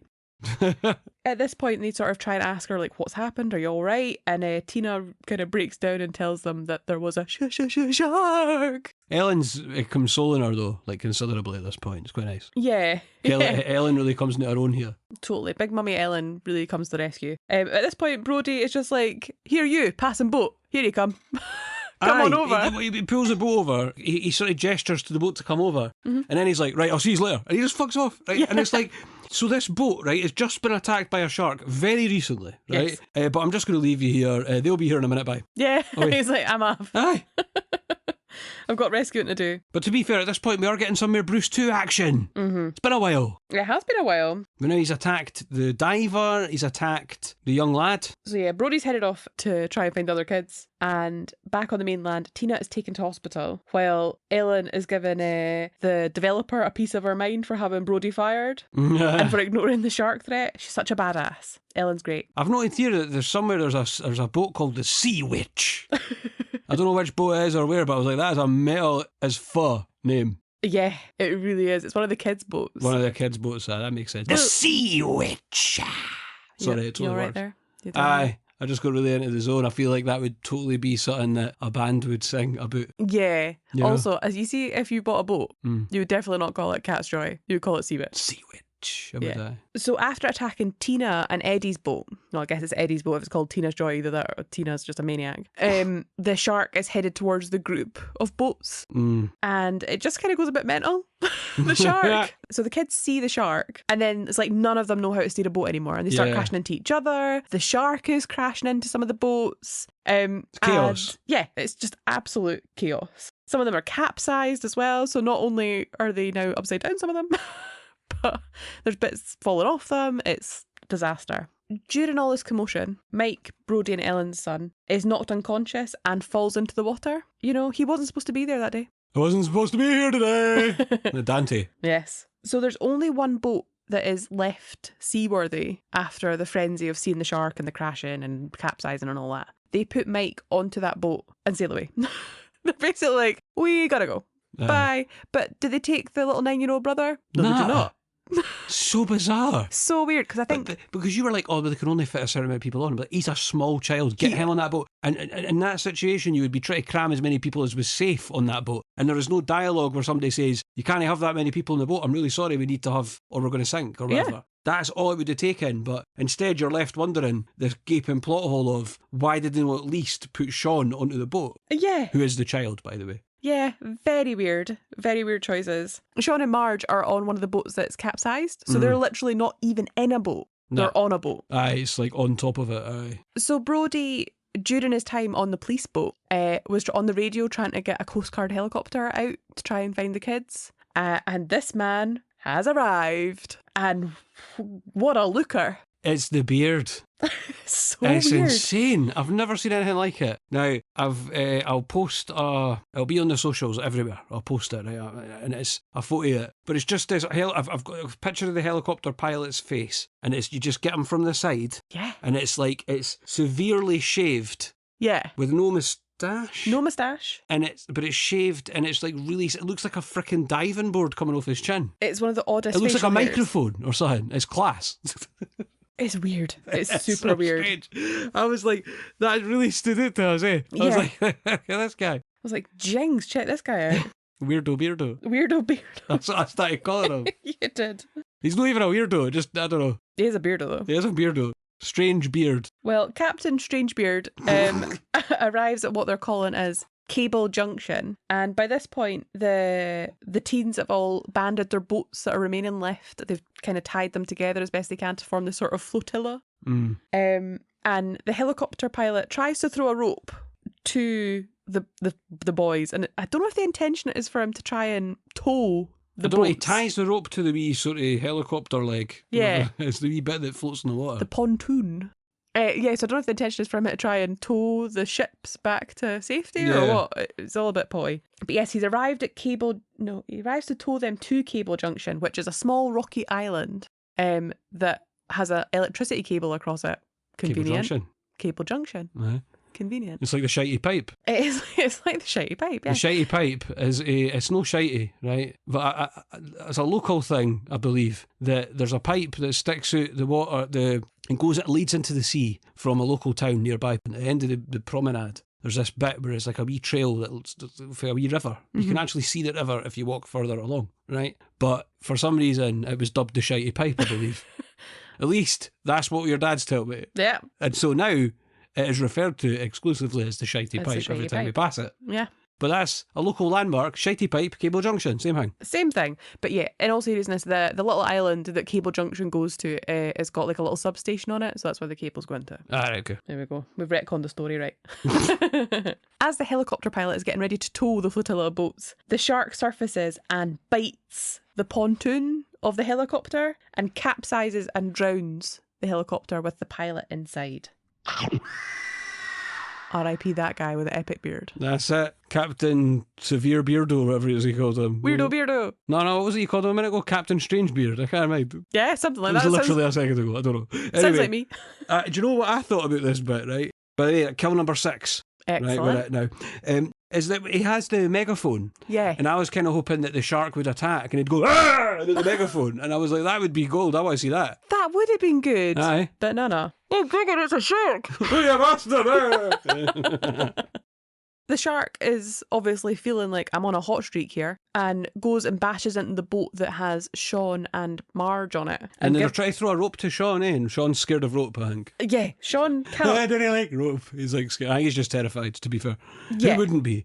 But I remember one time being up a tree, right? When I was a kid, I was up a tree with a dog, a big dog for the time because I was a child, and I was struggling to get up this fence, and the people I was with, including my brother, pulled me up, and I was up the street, and this dog was going rah, rah, rah, like, oh my God, that's terrifying. Okay, it was a sort of regular occurrence, and I'll never forget being so scared at the time. I was terrified, and it's like that's so like when I was watching, I was like, "Lolly's scared of rope." Then I was like, "No, actually, it's a shark, and I would be terrified as well." So yeah, I wouldn't want to lean too far I wouldn't out. be letting go of that wee pole either. He's like, whatever it is, No. he's at the bottom of the boat bit that I think sticks out, and he's grabbing it. Aye, the wee underwater finny bit. Aye, totally. That's our boat knowledge exhausted. It was exhausted an hour ago.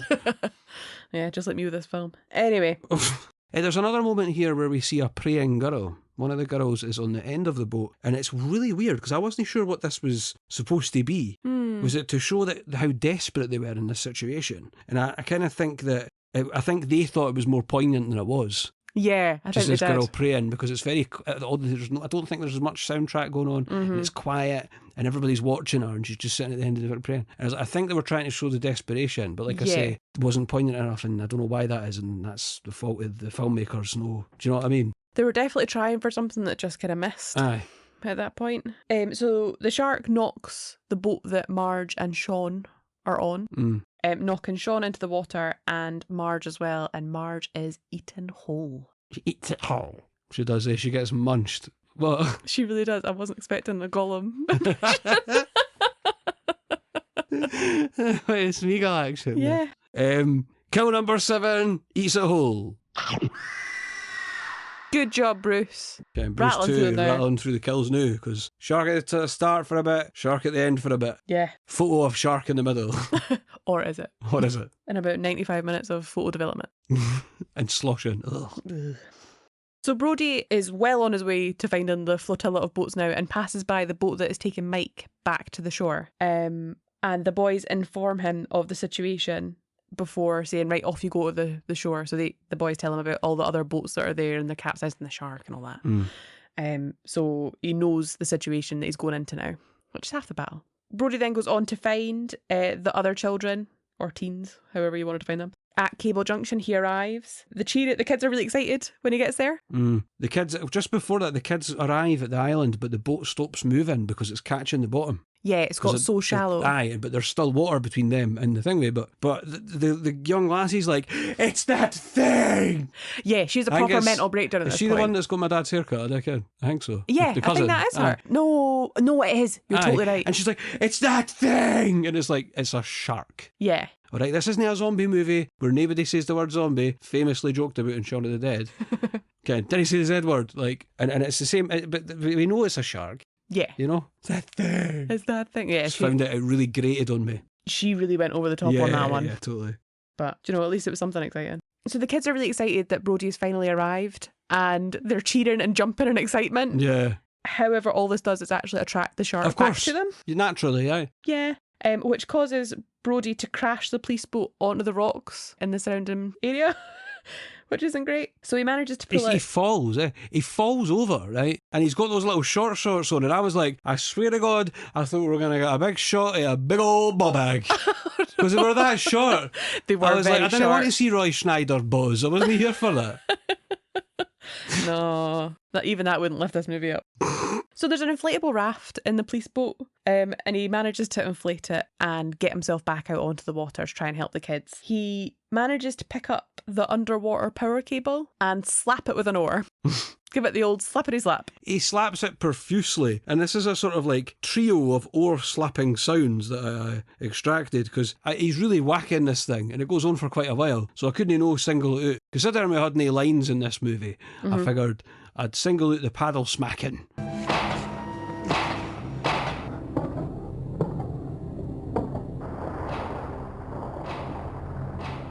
So we sort of get it up close, underwater, from far away. I think that's sort of what we get there. That's the Holy Trinity of paddling. He turns off and he sees the kids, and he's like, you went out when I grounded you. That's a peddling. Yeah, we did crack out that's a peddling jokes quite a lot at this point. In case you're not aware, that is a Simpsons reference. Big surprise. Another one. And Jasper, the wee old man from the Simpsons, I think what happens in that episode is the teachers go on strike or something and they have to draft in locals to teach the kids. Terrible plan. And Jasper's just got this paddle. He's like, if you speak out of line, that's a peddling. And he just goes through this whole big long list of things that they're going to get a paddling for. Everything's a paddling. That's a peddling. And it's a joke that has survived in this family, certainly. For a while. A long time. They do. That's a peddling. But Brody's rhythmic hitting of the cable attracts the shark, as is planned. Obvs. There's a bit here where he's trying to hook the cable to get to the shark, so he can get the shark to bite the cable and kill it, right? Yes. But there's a bit where he's trying to hook it, and it goes on for, and it's much like the photo developing. It's an attempt at suspense that doesn't work. Don't know why. Oh, there's a girl in the water too, and she gets sort of shark scraped. She does, yeah, so that's Lucy. You did a bit of looking into that, didn't you? I did. Because we were really interested, because the shark rubs past her and she's got this big sort of... Aye, she gets it's not like... a wound, but it, It is a wound. Shark skin injuries are quite common, actually. So sharks have things on their skin called dermal denticles. Is it like a tiger's tongue? Yeah, exactly that, though. It's exactly the same premise. There's no need to go... Blah, blah, blah. Licky licky. Licky licky. Licky licky. Aye, sorry. So yeah, these dermal denticles are basically like just really sharp sort of points on their skin. Aye. So it's like sharp scales almost, but they've not got scales, they're tiny. So yeah, they're just really abrasive. So if they rub against you in the wrong direction, it can really lacerate your skin. So that's what happened to poor Lucy. Yeah, so she gets... Yeah. And I just thought that was really interesting, because it was an element, it's a cool element to include, actually, I thought. I thought it was a good idea. It was something quite fresh in this film. Points up. I thought that was cool. And then I had here, fingers crossed, the shark kills the cousin, very, very annoying.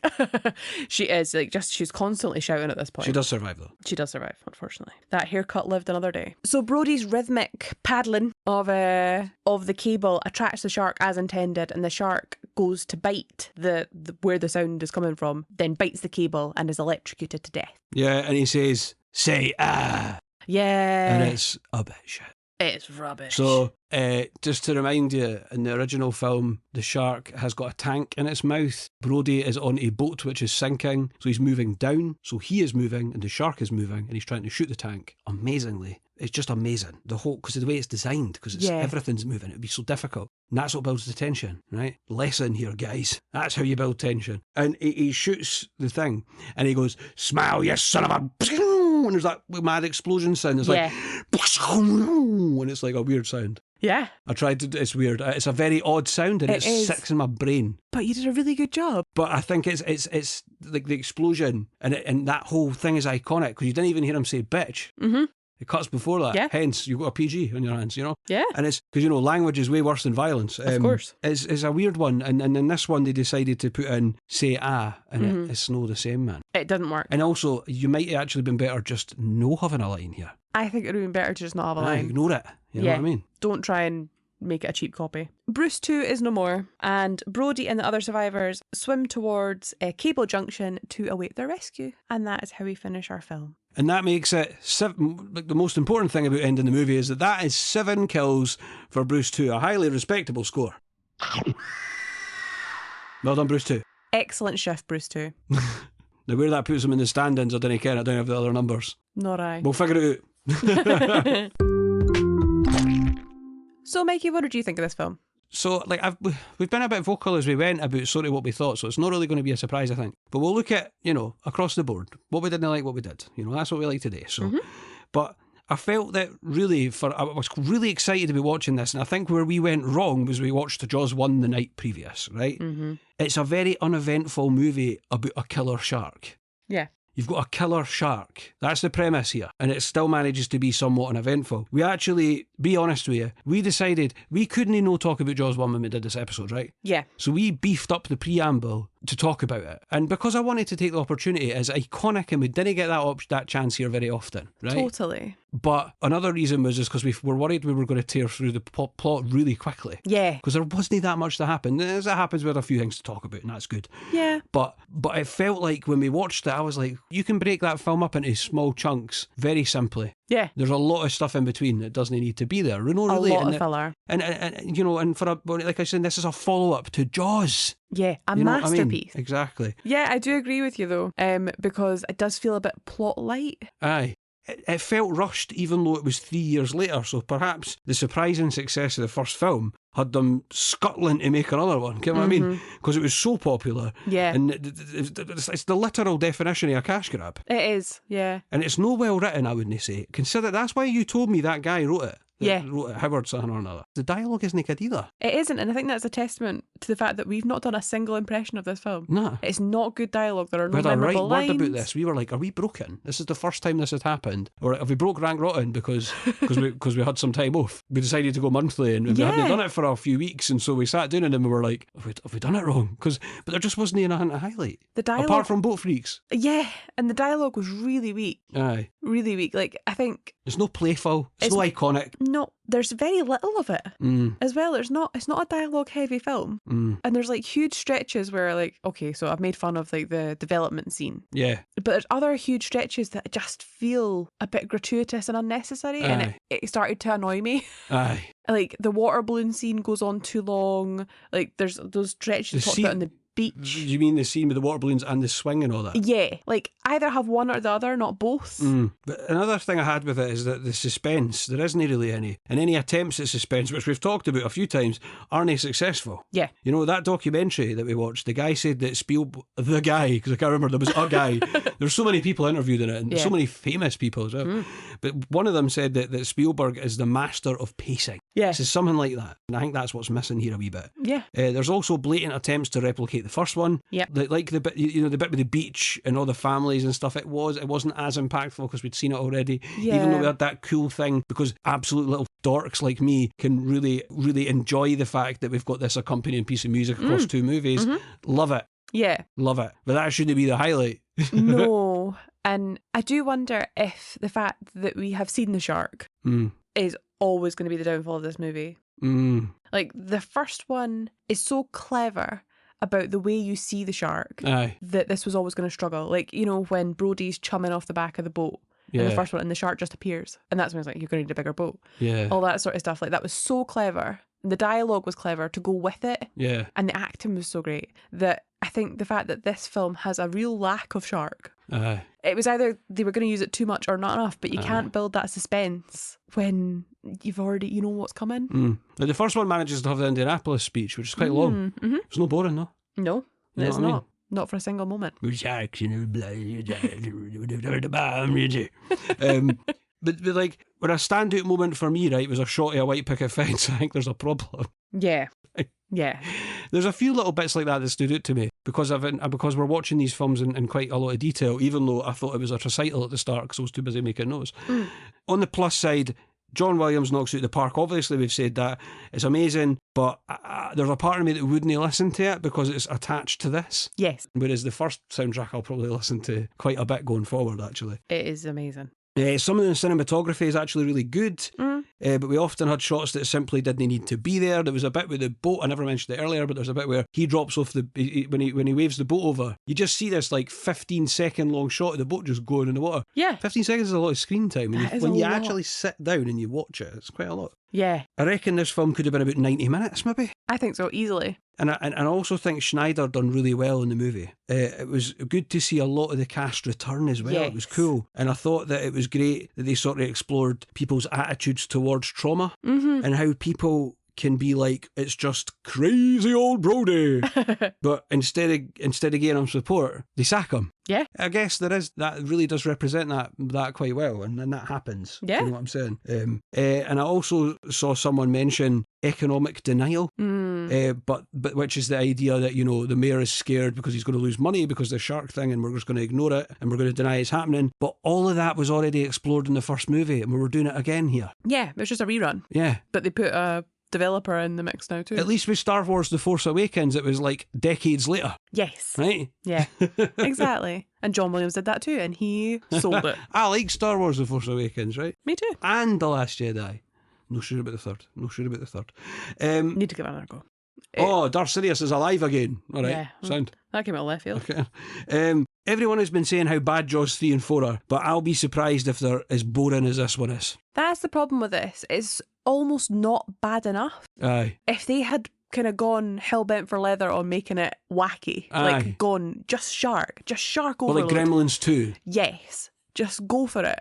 That'd be I class. would argue that would have been a better film. So I'm hoping that's what we're getting in 3 and 4. True. I hope, but we maybe hope so. But I certainly know the shark roars in Jaws 4. Oh, Can't amazing. wait. But I feel that with Gremlins 2 is a good example. The reason when they did Gremlins 2 and they made it so radically different is because the first was so iconic and so huge when it came out. Mm-hmm. When you're following it up, what do? You go a completely different direction. It's just like they did with Megan. Mm-hmm. Right? I've not seen Megan version 2.0 yet. No. Rob assures me I will have a good time with it. Excellent. I know, but it is not a horror film. No. And so that's the thing, you really depart because you go, I've got to follow this up. How am I going to follow it up? Am I going to copy what I did, or am I going to do something totally different? Yeah, that's your two choices. And I think a boring film was made because they tried to copy the first. Aye, totally. Anyway, we'll see how 3 and 4 are because we will get there. But they've surely got to be more fun. At least a bit of fun. Yeah. But you know, I'm no... that might be one of the reasons people say they're shit because they're boring. I don't care. I doubt it. I was disappointed because I was so excited about this after watching the first one the night before as well, but you might not let me forget this statement. Here we go. But I actually think I had more fun watching The Twilight Saga New Moon than watching this movie. I'm not surprised. I'll hold you to it, but I'm not surprised.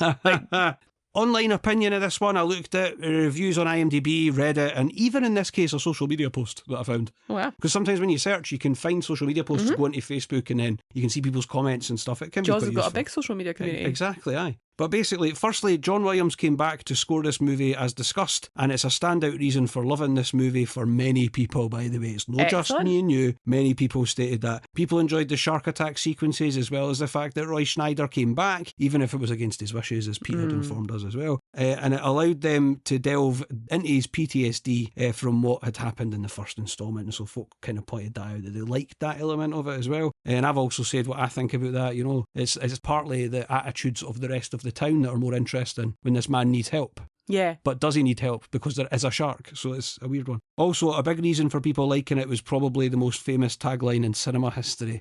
And it's like, that was something I genuinely read over and over. Folk were mentioning the tagline. You're like, how can a film be famous and people like it because the tagline was good? Like, I don't... Anyway. And then I looked at the sort of more negative side of it as well. Many people felt it was a piss-poor imitation of the original masterpiece. The pacing wasn't that even.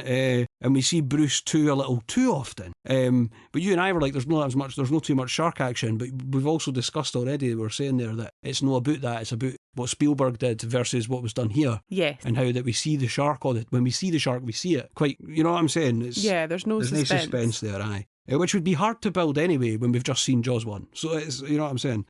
The teen characters are underdeveloped, everybody says, and basically it lacked Spielberg input, and it showed. Yeah, I think that's fair. This was obviously, you know, he didn't come back to do this largely because it was so traumatising, and he found it horrendous. Shooting at sea obviously wasn't a breeze, and so I didn't want to do it again. So that's why he didn't come back, and I think that showed. You know, a big takeaway for this, I think, is that people online were saying they felt it was unnecessary, was a word I'd seen crop up a few times, which is really interesting because that's probably more prominent now than ever. Because some recent examples people spoke of were like Joker Folie à Deux.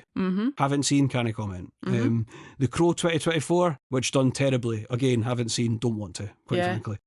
And Madame Web.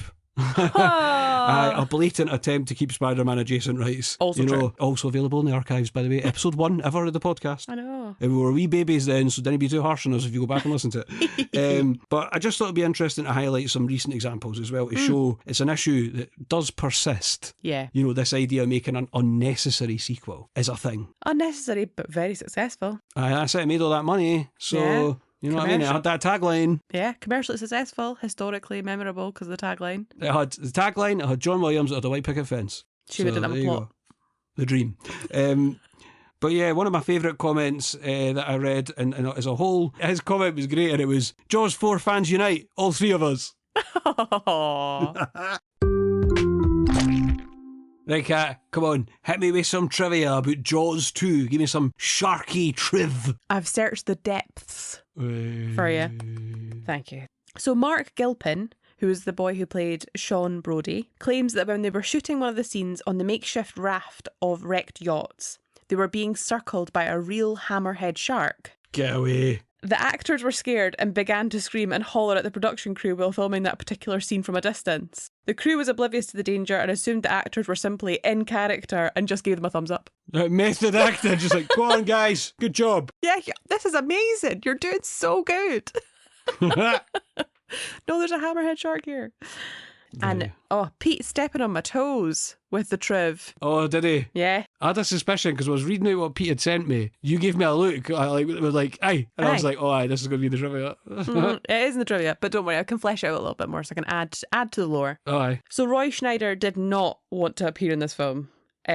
However, he had recently left the production of The Deer Hunter, which led to conflicts with Universal Pictures, with whom he was locked into a multi-film contract. Right. So he was really kind of stuck. The studio agreed to forgive him leaving The Deer Hunter if he did this film, which they would count as 2 films against his contract. That's a no-brainer, eh? Yeah. He agreed to the terms, but was resentful of his involvement in the outset. Do you think he's a bit of a diva? Yeah. He sounds like it, eh? I didn't feel like he gives me that vibe. He gives me a sort of grandfatherly vibe about him. I don't know what it is. I felt like he was a bit of a kind man. Maybe he's a dick. Yeah, I don't know.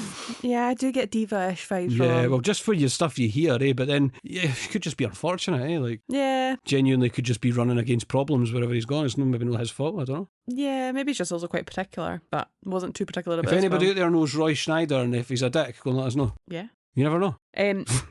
But apparently he made his resentfulness of the film quite plain, and he really frequently clashed with the director. Not a happy environment to be filming in, I don't think. No. The name of the small rocky island with an electrical relay station on it, Cable Junction Island, as we all know, was actually a set that caused numerous problems during filming. The island was made from plastic and fiberglass and was set on 2 barges, the surface of which was so slippery it was difficult to traverse or even grab hold of it. It resulted in numerous retakes having to be shot, with the actors slipping and falling off it constantly. Imagine grumpy Roy Schneider slipping on that. Again, with his balls hanging out. Due to not being able to anchor it properly, it once even drifted away into the ocean. Oh, we've lost the island, it's got half. Aye, Cable Island's gone. Jesus Christ. And the production had to go out and tug it back. In a documentary that was on the DVD, the director said there was a day that he was just informed that the island was on its way to Cuba. The Cuba. So I did notice this. Before I found the trivia, I had suspicions of this. Mm-hmm. So many of the scenes had to be shot in the fall or winter months. The weather during this movie looks awful. Aye, it doesn't. Well, you were saying that earlier when he's on the tower and his hair's wafty blafting about. Yeah. Wafty blafting. Wafty blafting. You heard. I did. But it's really cloudy a lot of the time during the film. Aye. So they had to film it during fall and winter. The actors had to actually suck ice cubes prior to their takes to avoid having their breath showing up on the recording. That's a genius way around that, though. Yeah, such a good idea, but also quite extreme measures to go to. The first film was commended for leaving the shark to the imagination until 2/3 of the way through. The director of Jaws 2 felt it should show as much as possible because the dramatic first image of it coming out of the water in the first film could never be repeated. He's right, that's what we just said. It was hard to follow up that, really. He had an almost impossible task, to be fair. He believed that the reduction of the first film's Hitchcockian suspense was inevitable. Hitchcockian? Yes, I know, I quite liked that. The reduction of the suspense was inevitable because the audience already knew what the shark looked like. Aye. Which is a But they valuable burned point. it a wee bit in this one. Exactly, it That's looked cool. meaner. Again. Delays in shooting meant that John Williams was forced to start working on the score before the film was even complete. So he did an extraordinary job by kind of. I was wondering dark. that if there is composers out there that are just sent the script and they're like, this is what's happening, can you make music on this? And I imagine that's a really difficult thing to do, and that's why it's a good thing to have John Williams. Yeah, they were in good hands, thank God. Because he can probably visualise it a wee bit better and be like, right, cool. Yeah, at least. Whereas anybody in their right mind would want to see the thing first before they wrote music for it. Despite not being a professional actor or experienced stuntman, the helicopter used in the aerial shots belonged to a real-life ex-army pilot, Jerry M. Baxter. It was hired while he was running a crop dusting business after the filmmakers fancied a helicopter attack and determined that this one was perfect for the job. Right. Baxter was also not only hired to fly it, but was asked to play the part of the Harbour Patrol pilot, in addition. He also built the full-scale model that was capsized by the shark using salvage parts. No way. And sold it to Universal at the film's completion. That's cool. So the guy, Captain Severdo Beardo, whatever it was we called him, I cannot remember. What was Something it? close to that. I don't know. Severdo Beardo. Weirdo. Severdo Beardo was actually... Yeah. That's crazy. It was him. He's an actual helicopter pilot with no acting experience, lots of experience at facial hair sculpting. It's sort of manscaping his face. Yeah. I don't know if that's a thing. I don't think so. India. Yeah. Amazing. He was a stuntman, actor, pilot, all in one, and model builder, apparently. What a ledge, eh? Yeah. Does everything. Amazing. Good for Beardo. Picture of that man is on the socials. That hero. Hero. Our second last bit of trivia is that this film surpassed The Spy Who Loved Me, which was in 1977, as the highest grossing sequel worldwide. And it only held that record until it was surpassed by Rocky II in 1979. The next year. Yeah, which was then surpassed a year later by The Empire Strikes Back. Oh, mate. So what a time for movies. Okay. Yeah, excellent. And John all sequels. And this is the other thing that's interesting. All those sequels were released in the 70s into the 80s, granted, were all released. And everybody now, everyone does is go on at Disney about making sequels because people want to see them. Like I wanted to see Inside Out 2, right? Just an example, right? I wanted to see, but still haven't seen, Zootopia 2. Wait, what are we calling it here? Zootropolis. I get confused as to what the difference is, and I don't know why it changed over here. I don't know why it changed. It's Zootropolis here, aye. Like, those are just two examples, but people are getting the industry for making loads of sequels now. It's no new thing. No, definitely not. Certainly no, because all those movies you just mentioned were sequels. Yeah. And they were all the highest grossing of their year and then the highest grossing of all time at the time. Yeah. So it's not new. Nope, definitely not new. Our last bit of trivia. The director and Roy Schneider did not get along. So the producer, David Brown... This diva vibes coming back again, eh? Get ready for it. All right. So the producer, David Brown, asked them both to air out their differences, but it actually resulted in a physical confrontation. Oh my God. So he said that he would spend as much time directing the star as he had to do for the child actors. Terrible, eh? That's crazy though, but like, Ken, what? Did I get in a fight about it? Just, God almighty. These bloody cinema movie types are always so dramatic, eh? That's why it's really nice when you get one that's down to earth. Yeah. You know what I'm saying? That isn't a diva. Like, I'm just saying tensions ran high on Spielberg's set, but nobody got in a fist fight. No, because Spielberg was a 27-year-old laddie who sorted it out. Totally. That's it. That's all it takes. You know what I mean? Oh, tremendous, Kat. Great trivia. You are very welcome. There was no Wilhelm scream that I heard, and I thought maybe they'd given us the fact that this is a sort of Spielberg Lucasfilm adjacent movie. Yeah. It's not a Lucasfilm film, but you know what I mean? It's by that crowd. Mm-hmm. They were very or at pally. least had something to do with them that we'd get one, but we didn't. Favourite sound, Kat? Did you have a favourite sound? There was 4 in the movie that we picked out. What was your favourite? Mine is quite obviously that man having a great time on the boat swing. Oh, yeah, you mean the cable? Nah. No. But you mean man going... I was hoping you were going to do it again, but that is incredible impression there, by the way. The fact is, I think it's definitely the cable zipping through the thing. I think it's definitely that man having a great time going... Aye, maybe.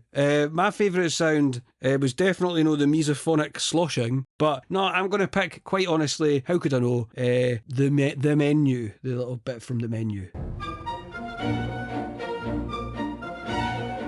Oh, beautiful. Go and listen to it, seriously, it's great. Just that one track. No, the whole soundtrack's great, it is. It's just that, like I say, it's tarnished to being attached to a sort of lesser film than the first one was. And as for if they said it, nobody said Jaws nor Jaws 2. No, which would be hilarious. Oh my God, it's Jaws 2. Aye.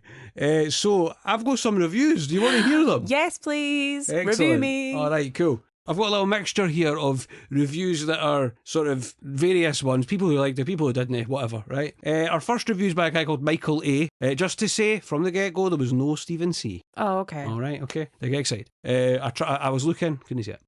Michael A. said, an alright follow-up to an incredible original. I mean, it's unrealistic to think a sequel like this can ever live up to the first film's checklist of greatness. Yet, it's not as dull as 3D is. So I'll give it that. It's a sequel that decides to make Bruce the Shark a slasher villain, which is fine, but I think that concept would have fared better in a much more competent plot. Still not horrible, just not great.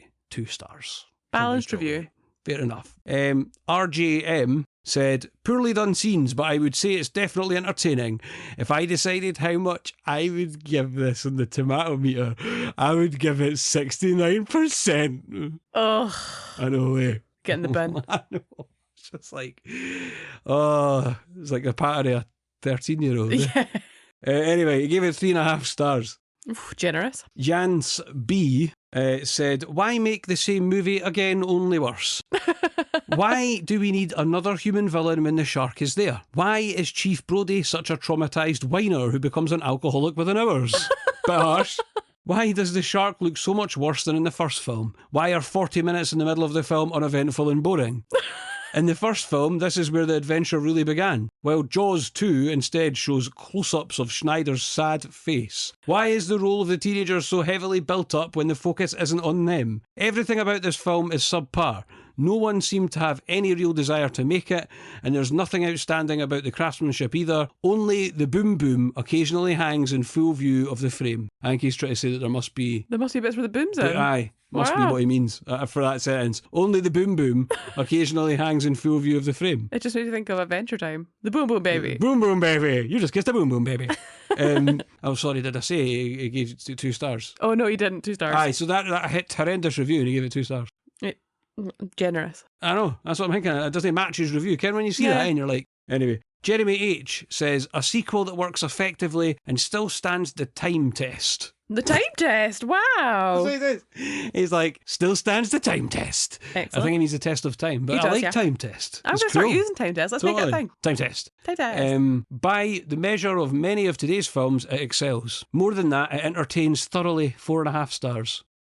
I know, it's mad, isn't it? But this is it, like, this is the world don't move to the beat of just one drum. Yeah, you know what I mean? I get it. Leslie P says, love Jaws 2. I love how they kept the same actors for the characters. Overall, it's my favourite movie out of the 3Z. That's what they said. The 3Z? I don't know. And then it says 5 stars. They gave 5 stars. So right, well, I don't even know where to begin with that. 3Z. 3Z. 3Z. There's blatantly 4, at least. I know. But there's also 3D. You could argue 5, but 3, not an option. 3Z. 3Z. That's what it means. Maybe the Z's the extra one, I don't know.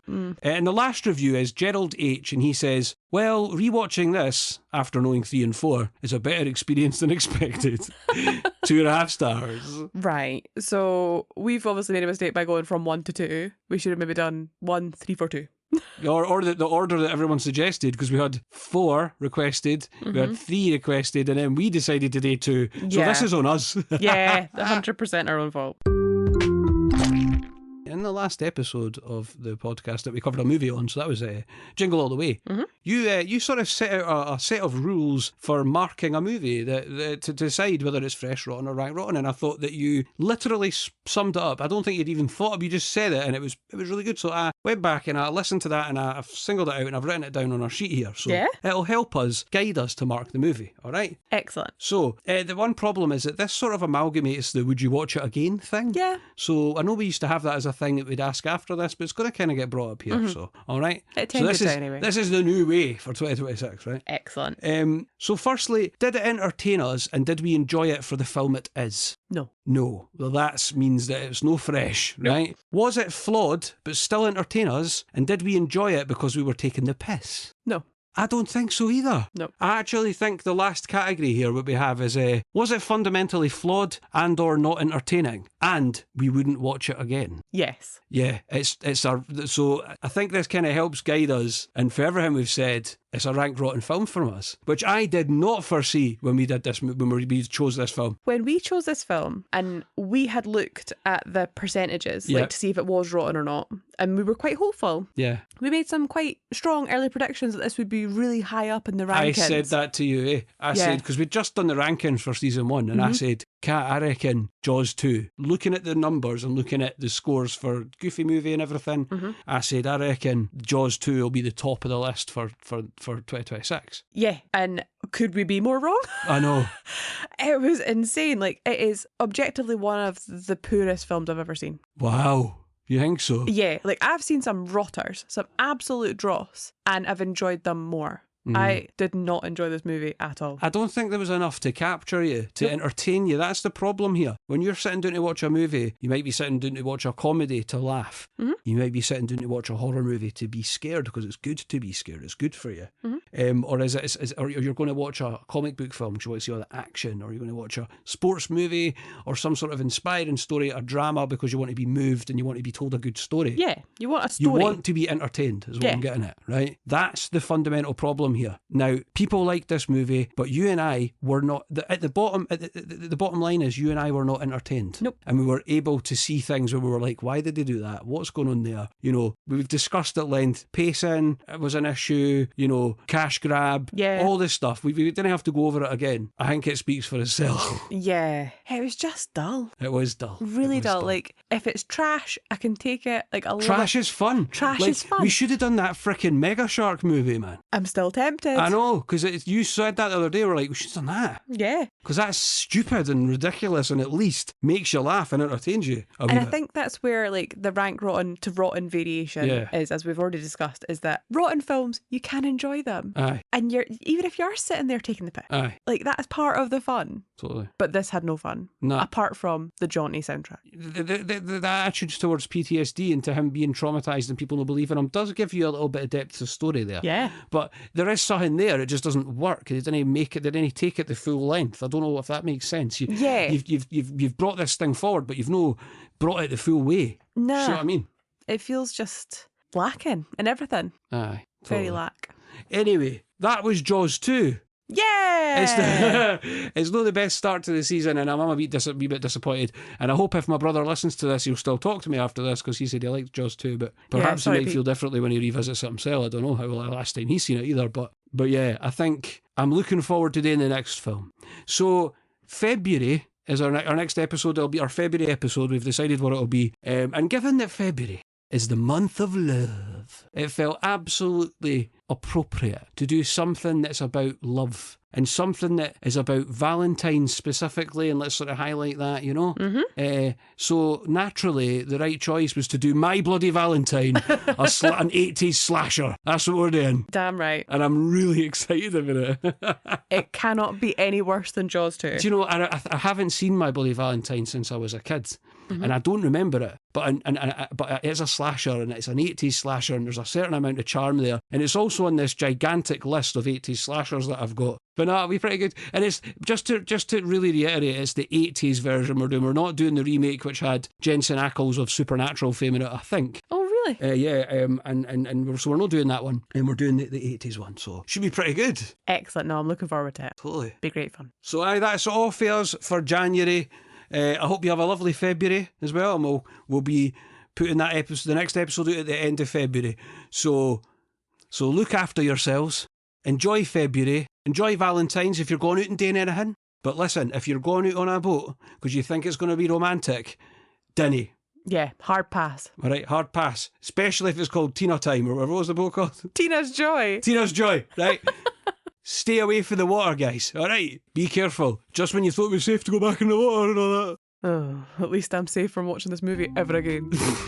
I'm going to make you watch it. Nice try. Nah, come on, we'll go and watch Sharktopus or whatever it is. Yay! Yeah! Mega Octopus, Sharktopus, NATO or whatever it's called.